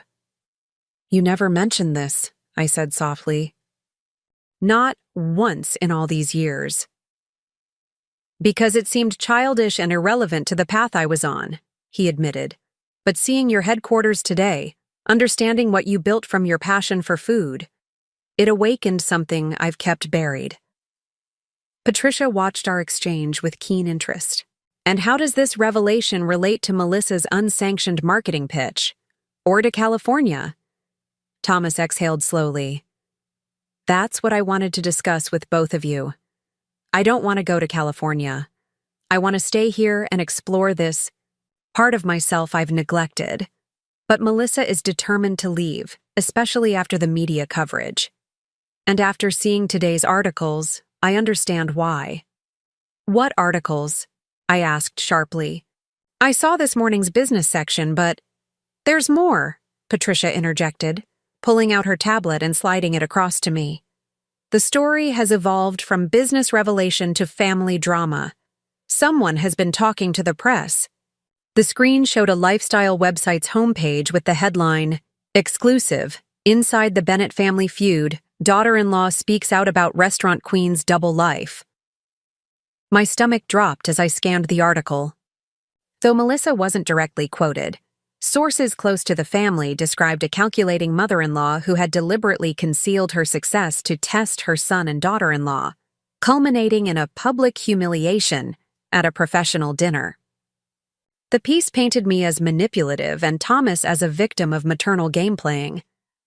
This is absurd, I breathed, pushing the tablet away. We know, Thomas interrupted firmly. At least I know. That's not why I'm here. I'm here because I need to decide what matters most to me now. Supporting Melissa's desire to escape this situation, or finally pursuing what I actually want in life. Patricia reclaimed her tablet, her expression thoughtful. Which brings us to an interesting convergence of circumstances. Eleanor, you were going to tell Thomas about our foundation proposal eventually. I nodded, still processing the implications of Melissa's media machinations. The Culinary Education Initiative. What initiative? Thomas asked. Patricia outlined the proposal she'd brought to my kitchen just days ago. The culinary training program for underserved communities, the business mentorship component, the focus on creating pathways for non-traditional entrepreneurs. Your mother would be the cornerstone, she explained. Her expertise, her story, her hands-on guidance for participants. We've been developing the concept for months, waiting for the right moment to approach her. Thomas listened intently, his expression gradually shifting from interest to something deeper. This sounds incredible. Teaching people not just cooking skills, but how to build businesses around food. Exactly, Patricia confirmed. We believe food entrepreneurship offers a uniquely accessible path for those without traditional advantages. Immigrants, career changers, people without college degrees, but with valuable skills and cultural knowledge. I watched Thomas carefully as he absorbed the information, noting how his posture changed, how genuine enthusiasm replaced the awkward tension he'd carried earlier. You're interested in this type of work, I observed, not just conceptually, but personally. He met my gaze directly. I am, more than I've been interested in insurance portfolios and risk assessments for my entire career. Patricia set down her wine glass with a decisive click.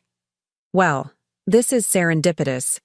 Eleanor, remember how we discussed needing someone to manage the day-to-day operations of the initiative while you provide the vision and periodic masterclasses? I saw immediately where she was heading. We did. Someone with business experience but also personal passion for the mission.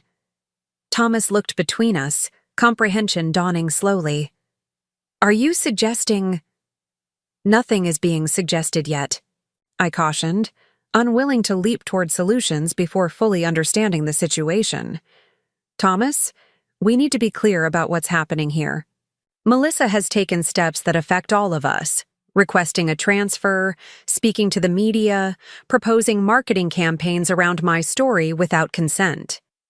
Before discussing any potential opportunity, I need to know where you stand with her plans. He nodded, accepting the redirection. That's fair. The truth is, Mom, things have been strained between us for longer than I've admitted, even to myself. Melissa and I work well as a professional team, but as partners. He trailed off, searching for words. You want different things, Patricia. Supplied matter-of-factly. Increasingly, yes. She's focused on advancement, status, creating the perfect external appearance. I've gone along with it because it seemed easier than questioning what I actually wanted. He looked at me with newfound clarity. But seeing you reclaim your full identity has made me realize how much of myself I've compromised. The waiter appeared with our appetizers, a welcome interruption that gave us all a moment to gather our thoughts. As we began eating, Patricia steered the conversation toward practicalities. Thomas, setting aside personal complications for a moment, would you genuinely be interested in working with a program like the one we're developing? It would be a complete career change, a significant pay cut initially, and a step away from the corporate world you've known. Yes, he said without hesitation. Absolutely yes. Even if Melissa opposes it? I asked quietly. Even if it creates more strain in your marriage? He set down his fork, expression solemn. Mom, I think Melissa and I are heading toward a crossroads regardless of what happens with this opportunity. Her actions today, going to the press, trying to capitalize on your story without your involvement, those aren't the actions of someone investing in our family healing. Patricia nodded thoughtfully. People reveal themselves in times of upheaval. The question is whether what's revealed can be integrated into a shared future. The remainder of our dinner evolved into a surprisingly productive planning session. Patricia outlined the foundation's timeline, the resources already committed, the partnerships being developed with local community colleges and food suppliers. I shared my vision for the curriculum, the values I wanted to instill, the barriers I hoped to address for aspiring food entrepreneurs without traditional advantages. Thomas listened with growing enthusiasm, occasionally offering insights from his own business experience that added valuable perspective. By dessert, a framework had emerged that felt not just viable, but exciting. A program that could genuinely impact lives while allowing each of us to contribute our unique strengths.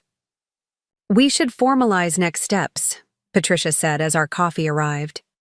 "Thomas, you'll need to have some difficult conversations with Melissa. Eleanor, we'll need to draft a formal response to the media narrative that's developing, and I'll need to address Melissa's unauthorized marketing pitch with our board." "I'd like us to proceed carefully," I cautioned. "Whatever tensions exist between Melissa and me, she's still Thomas's wife. And while I'm disturbed by her actions, I don't want to create irreparable damage if reconciliation is possible." Thomas reached over to squeeze my hand, a spontaneous gesture of appreciation that felt like a bridge being rebuilt between us. "Thank you for that, Mom.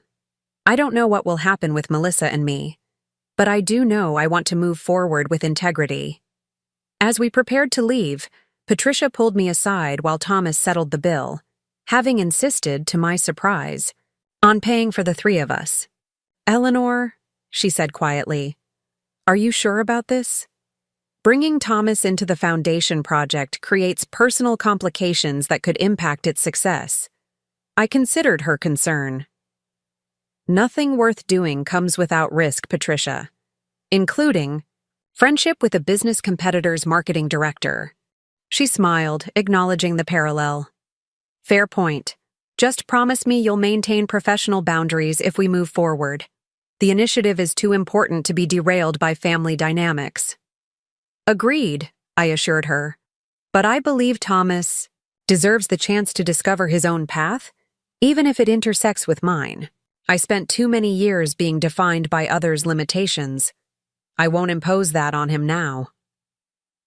Thomas rejoined us, and we walked together into the cool evening air. For a moment, the three of us stood in a loose circle, an unlikely alliance of individuals whose lives had unexpectedly converged around shared values and new possibilities. "I should get home," Thomas said finally. "Melissa will be waiting. We have a lot to discuss." "Be gentle but honest," I advised. "Whatever happens, remember that you're reclaiming your authentic self. That's not something you should apologize for." He nodded, then surprised me with a warm hug. "Thank you, Mom.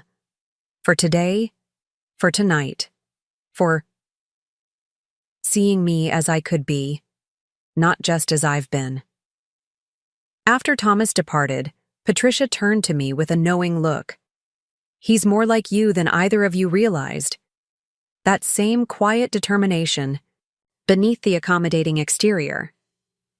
"Perhaps," I allowed. "But he's facing a more difficult conversation tonight than I ever had to have with Richard. At least my husband never knew what he'd dismissed." "Sometimes clarity is worth the discomfort it creates," Patricia observed.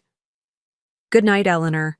Call me tomorrow after you've had time to process everything.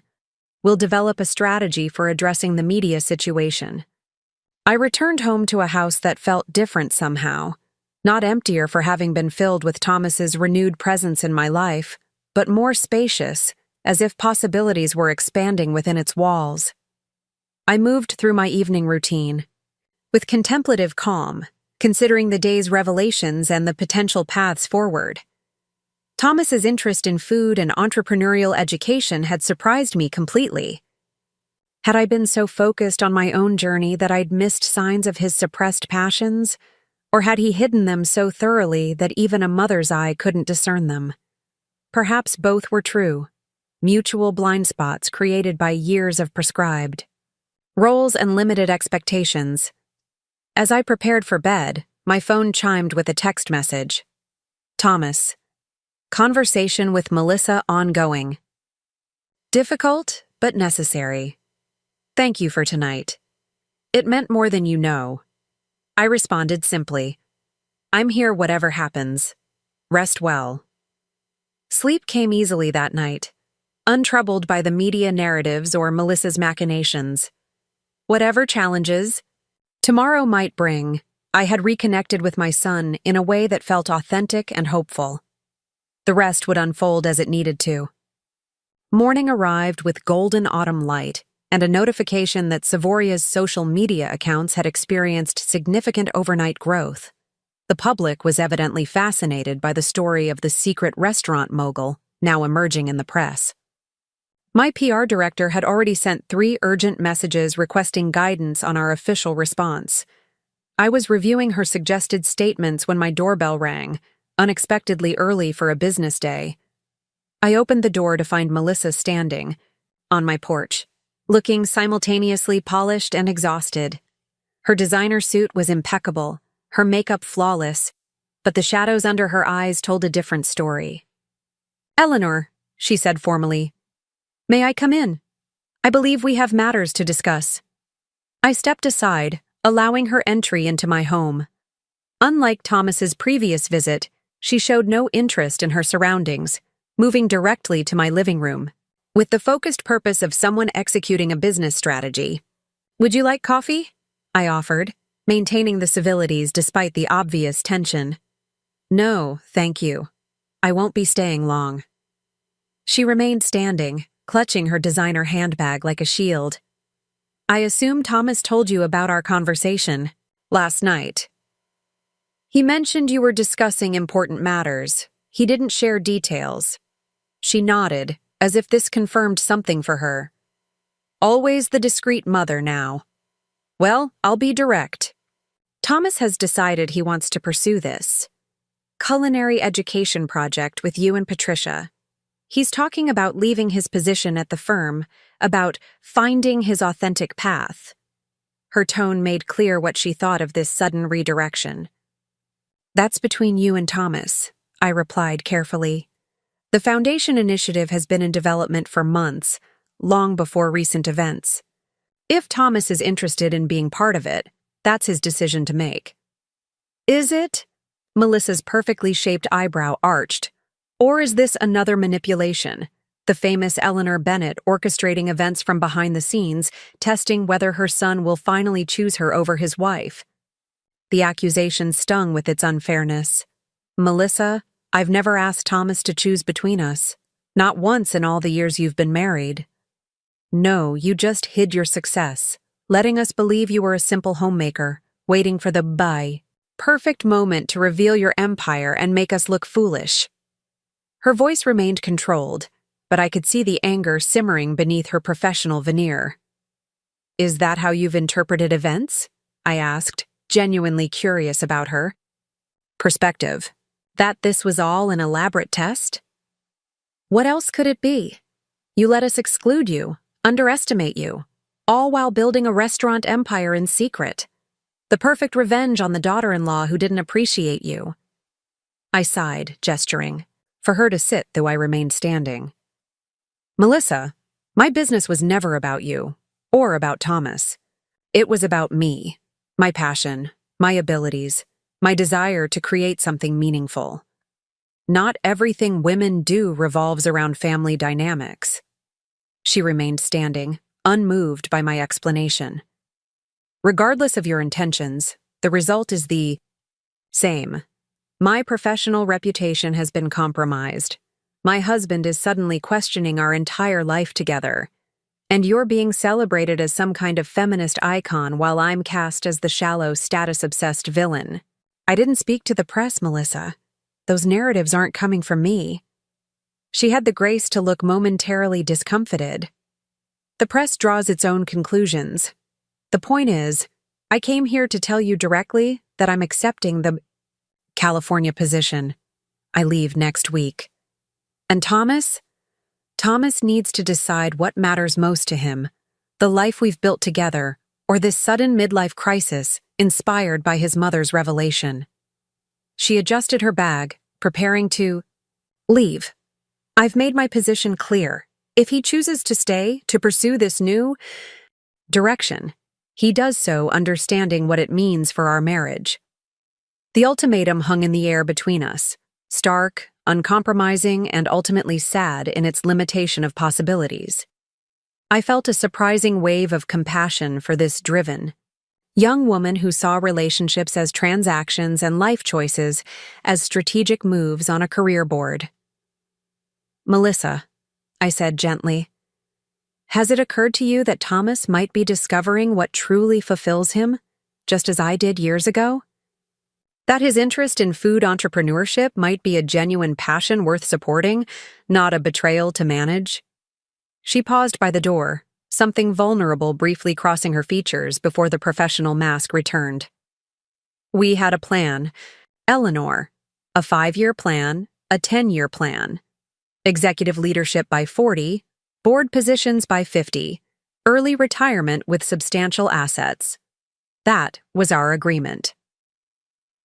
"Plans change," I offered. "People change.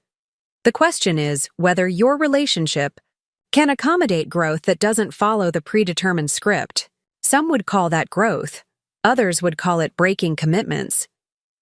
She opened the door, then turned back with one parting remark. "You never fit the role of traditional mother-in-law, Eleanor. I see that clearly now. But neither have. I've been just the daughter-in-law who excluded you from dinner. We're both more complicated than the stories being told about us." With that, she left, her car pulling away from my curb with decisive speed. I stood in my doorway, watching until she turned the corner, reflecting on her final observation. She was right, of course. We were both more complicated than the simplistic narratives being constructed around us. Neither villain nor victim, just imperfect people navigating changing circumstances with the tools and perspectives available to us. I closed my door, returning to my interrupted morning with a renewed sense of purpose. Whatever Thomas decided, whatever path Melissa chose, my own direction remained clear. I had a business to run, a foundation initiative to develop, and a life to live authentically. The rest would unfold as it needed to, one honest conversation at a time. The next 3 weeks unfolded with the steady rhythm of autumn, leaves turning, temperatures cooling, and lives rearranging themselves into new patterns. True to her word, Melissa departed for California 5 days after our confrontation in my living room. Thomas helped her pack, drove her to the airport, and returned to their home alone. His expression a complex mixture of grief and relief when he arrived at my door that evening. "She's gone," he said simply, accepting the cup of tea I offered. "Temporary separation," she called it. "Space to reassess our priorities." I nodded, giving him time to process his emotions without rushing to comfort or advise. We sat in companionable silence in my kitchen, the space that had somehow become the heart of our renewed relationship. "I'm not following her," he said. Finally, his voice steadier than I'd expected. "For the first time in our marriage, possibly in my entire adult life, I'm making a choice based on what I truly want, rather than what others expect of me." "And what do you want, Thomas?" I asked. He looked up, a new certainty in his eyes. "To learn everything I can about food entrepreneurship, to help others build businesses around their culinary passions, to see if I have any talent of my own. In the kitchen after all these years." The simplicity and clarity of his answer touched me deeply. This was not the Thomas who had defined himself through Richard's expectations or Melissa's ambitions. This was someone new, or perhaps someone who had been there all along, waiting for permission to emerge. "Then that's what we'll focus on," I said, rising to refill our teacups. "One step at a time." Those steps began the very next day. Thomas submitted his resignation to the insurance firm, negotiating a reasonable transition period that allowed him to properly hand off his client portfolio. He enrolled in weekend culinary classes at the local community college, basic skills he'd need if he was to understand the educational component of our foundation initiative. He sold the house he'd shared with Melissa, moving into a modest apartment near downtown, closer to Savoria's headquarters and to the community center where our program would eventually be housed. With each decision, I watched him grow more confident, more present, more genuinely himself. The awkwardness that had characterized our early reconciliation gradually gave way to a comfortable rapport as we worked side by side on developing the culinary education program. Patricia proved an invaluable ally, navigating the corporate politics at Wintercroft Financial with expert skill. Melissa's premature marketing pitch was politely declined, her transfer approved with minimal fanfare, and the Foundation's funding for our initiative secured with unanimous board support. Patricia herself joined us for weekly planning sessions, her pragmatic business perspective balancing my culinary expertise and Thomas's growing passion for education. "We need a name," she announced one evening as the three of us reviewed curriculum outlines in my dining room. "Something that captures both the culinary focus and the entrepreneurial mission." Thomas looked up from the spreadsheet he'd been analyzing. "What about kitchen foundations? Double meaning, culinary foundations and building business foundations." "I like it," I said, surprised by how naturally he'd arrived at something. "Both meaningful and marketable." "Simple but effective." Patricia nodded appreciatively. "Good instincts, Thomas. We'll have the design team mock up some logo options." The media circus surrounding our family drama had largely subsided by then, replaced by more substantive coverage of the Foundation initiative itself. I had finally agreed to a single in-depth interview with a respected business publication, focusing primarily on Savoria's growth and my vision for educational outreach. The resulting article, Eleanor Bennett's Second Act, From Restaurant Empire to Culinary Education, helped reshape the narrative from personal scandal to professional evolution. Thomas flourished in ways that surprised us both. His organizational skills, honed through years in the corporate world, proved invaluable in structuring the program. His weekends in culinary classes gave him practical insights that informed our curriculum development. And somewhere along the way, he discovered a genuine talent for teaching, explaining complex business concepts to aspiring food entrepreneurs with clarity and enthusiasm during our pilot workshops. "You're good at this," I observed after watching him guide a group of community college students through a session on profit margins and food costs. "Really good." He looked pleased but embarrassed by the praise. "It's easy to teach something when you believe in its value." I never felt that way about insurance policies. As autumn deepened toward winter, kitchen foundations took shape with remarkable speed. We secured a permanent space, a former restaurant in a diverse neighborhood that we renovated to include teaching kitchens, classroom space, and a small cafe where students could practice both cooking and customer service. Local chefs volunteered their expertise, suppliers donated ingredients, and community organizations helped identify promising candidates for our first official cohort. Through it all, Thomas and I rebuilt our relationship one conversation at a time. Walking through farmers' markets, selecting produce for test recipes, late nights refining budget projections for the program, Sunday dinners where he practiced his newly acquired culinary skills in my kitchen, sometimes succeeding brilliantly, sometimes producing disasters we laughed over together. "I've been thinking about Richard," he said one such Sunday as we cleaned, up after a surprisingly successful attempt at coq au vin. "About what he would make of all this." I paused in drying a wine glass, considering the question carefully. "He would be confused, I think. Your father understood success in very specific terms: financial achievement, social status, adhering to conventional roles. What we're building doesn't fit neatly into those categories." Thomas nodded, scrubbing a stubborn bit of fond from the bottom of a pan. He never did understand why anyone would choose fulfillment over advancement. "No," I agreed. That was perhaps his greatest limitation, and one I accepted for far too long. He glanced up, curious. "Do you regret your years with him?" The question deserved honest reflection. "I regret allowing his perception of me to become my own." I regret the compromises that diminished rather than enriched us both. But no, I don't regret the marriage itself. I smiled at Thomas. It gave me you, after all. And eventually, it gave me the determination to build something authentically mine. He returned the smile, something healing in the exchange. I've been talking with a therapist, he admitted. About Dad, about Melissa, about the patterns I've been caught in. It's helping. I'm glad, I said simply, hanging the dish towel to dry. Self-understanding is never wasted effort. In early December, just as we were finalizing preparations for Kitchen Foundation's January launch, Patricia called with unexpected news.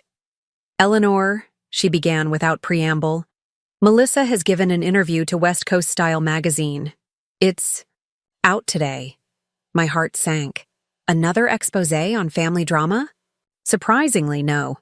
It's actually, well, you should read it yourself. I'm sending the link now. The article, when I opened it, bore the headline, Marketing Executive Melissa Bennett on Career Reinvention and Learning from Unexpected Mentors. The accompanying photo showed Melissa in casual California attire, a significant departure from her East Coast corporate styling, standing in what appeared to be a community garden.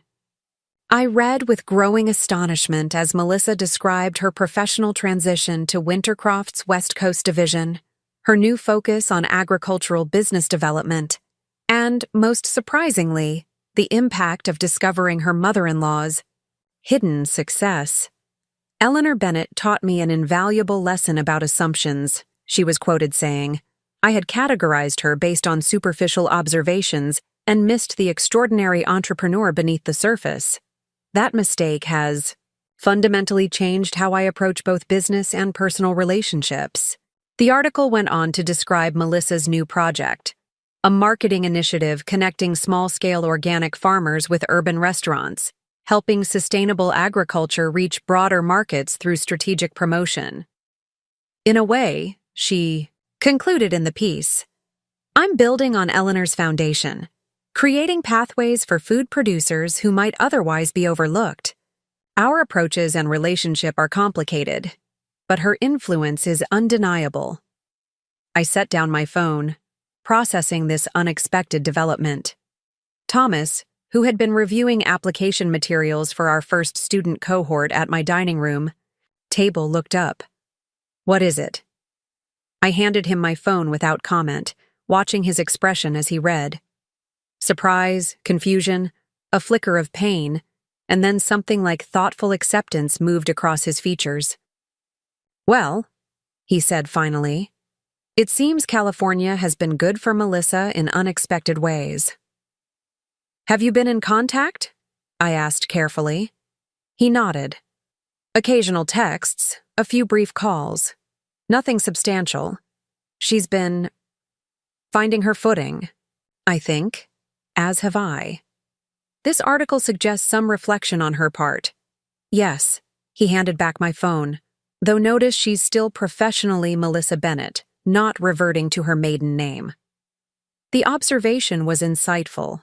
Melissa, maintaining the connection that served her purposes while recreating her identity in a new context. I couldn't decide if it was calculating or simply pragmatic. Perhaps both.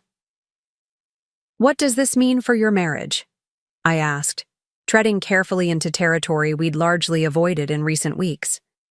Thomas leaned back, considering. I'm not sure it changes anything fundamental. We've been moving in different directions, making different choices. This article suggests she's finding her path, just as I'm finding mine. Whether those paths might someday converge again. He shrugged.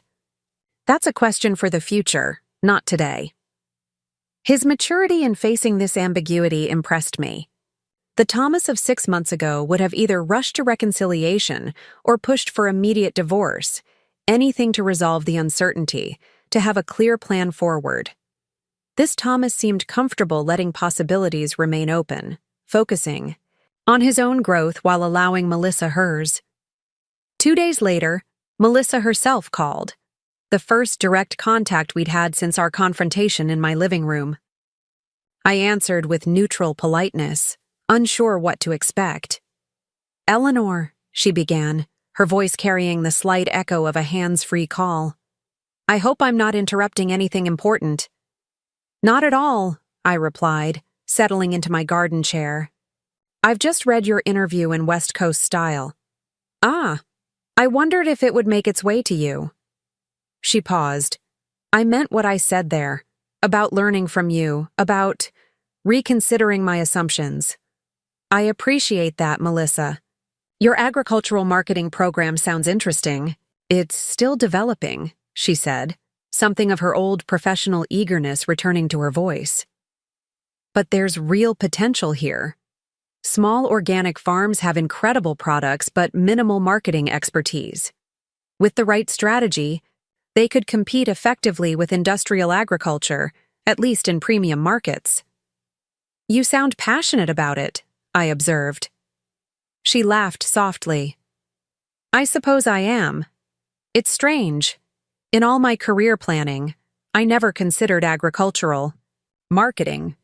But there's something satisfying about connecting quality producers with appreciative consumers." "I understand that satisfaction well," I said, finding unexpected common ground. "It's at the heart of what we do at Savoria." A brief silence followed, neither uncomfortable nor entirely easy. Finally, Melissa spoke again, her tone more personal than professional. "How is Thomas? Really? Our conversations have been limited." I chose my words carefully, respecting both her question and Thomas's privacy. "He's finding his way, Melissa. Kitchen Foundations has given him purpose and direction. He's discovering strengths he didn't know he had." "Kitchen Foundations," she repeated. "The culinary education program? Patricia mentioned it was moving forward." "We launch officially next month. Thomas has been instrumental in its development." Another pause. "I'm glad," she said finally, with what sounded like genuine feeling. "Thomas deserves to find what fulfills him, even if—" She didn't complete the thought. "Even if it's not the path you planned together," I finished gently. "Yes." The word carried complicated emotions. "Eleanor, I want you to know, the press coverage, the narrative about our family situation, I didn't intend for it to become so sensationalized." "Media narratives have their own momentum," I acknowledged. "We've moved beyond it now, focusing on what we're building rather than what was revealed." "That seems wise," she said. "I should let you go. I just wanted to clear the air somewhat, to acknowledge that my behavior wasn't my best self. It wasn't quite an apology, but it was more reflection than I'd expected from the ambitious daughter-in-law who had once seated me by the kitchen at family gatherings. "Thank you for calling, Melissa. I wish you success with your agricultural marketing initiative." "And I wish you and Thomas success with Kitchen Foundations," she replied. "Goodbye, Eleanor." After we hung up, I remained in my garden, pondering the unexpected conversation. People were indeed complicated, capable of both petty exclusion and genuine growth, of calculated networking and authentic passion. Melissa was finding her own path in California, just as Thomas was finding his here. Just as I had found mine years ago when I first imagined Savoria. The official launch of Kitchen Foundations arrived on a crystal-clear January morning. The renovated space gleamed with potential. Professional kitchen equipment in the teaching areas, comfortable classroom seating for business instruction, the small cafe area ready for eventual public service. Our first cohort of 20 students gathered nervously in the main hall, diverse in age, background, and culinary interests, but united in their entrepreneurial ambitions.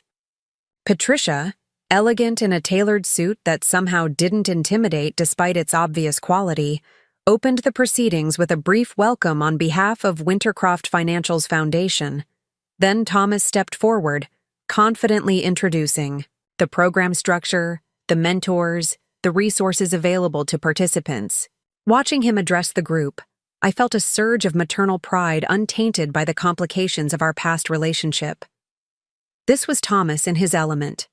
Purposeful, engaged, alive in a way I'd never seen during his insurance career. When my turn came, I spoke simply about my own journey from home cook to restaurant founder, emphasizing the practical knowledge I'd gained through experience rather than formal education.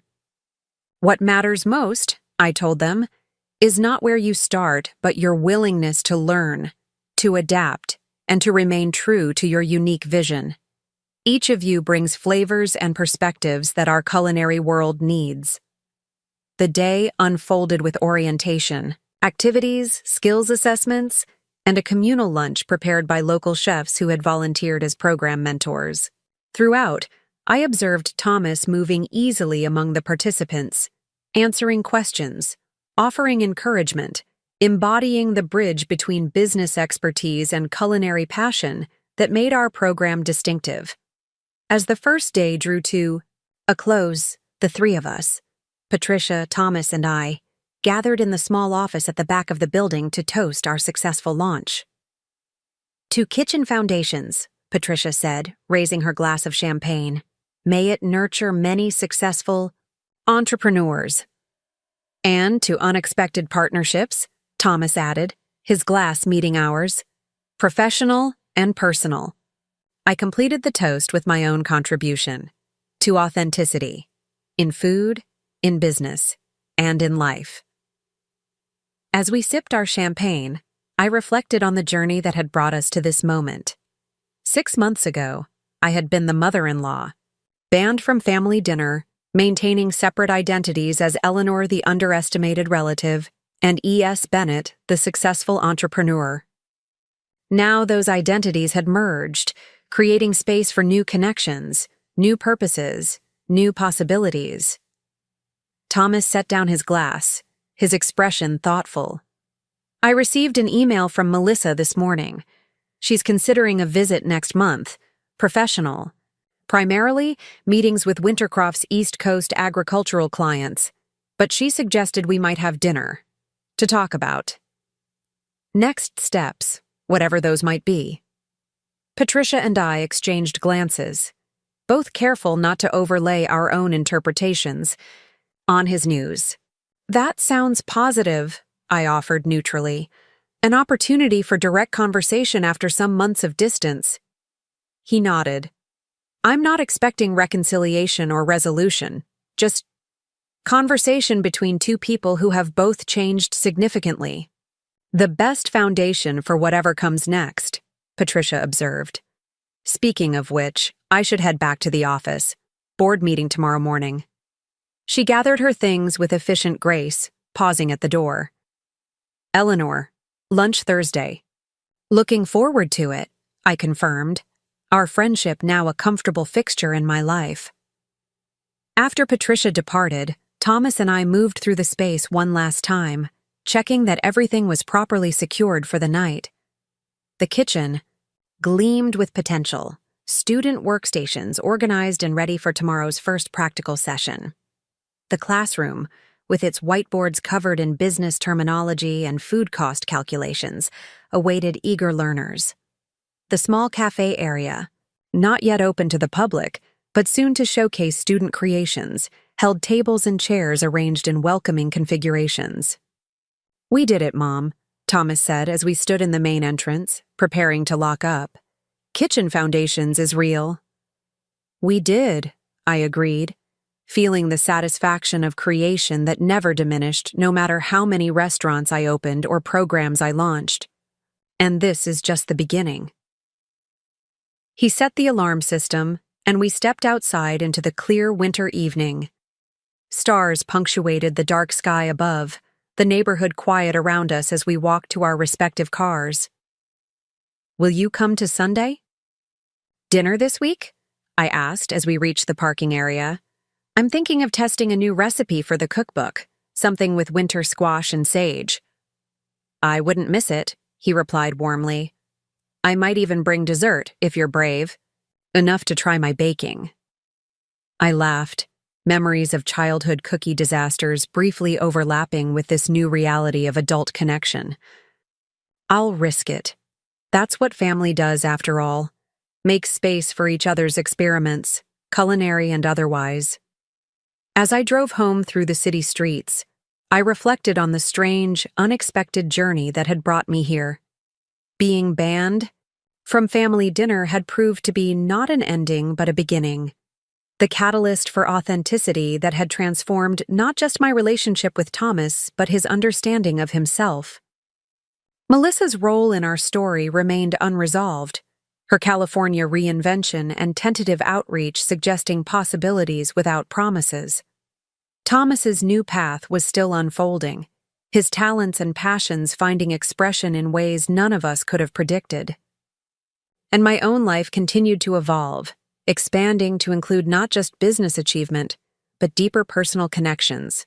With my son, with friends like Patricia, with the students whose entrepreneurial dreams now intertwined with my own experience.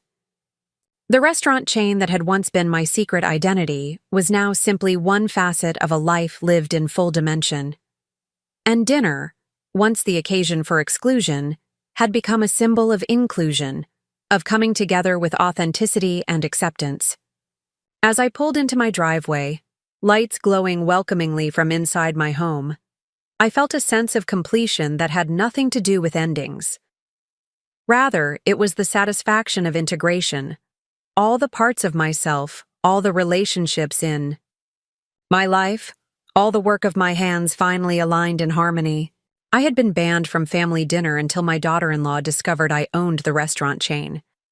But what I'd found in that revelation was something far more valuable than social inclusion or family status. I'd found the courage to be fully myself. Eleanor Bennett, restaurateur, mother, mentor, friend, claiming all aspects of my identity without apology or compartmentalization.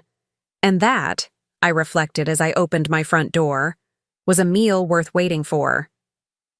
Up next, you've got 2 more standout stories right on your screen. If this one hit the mark, you won't want to pass these up. Just click and check them out.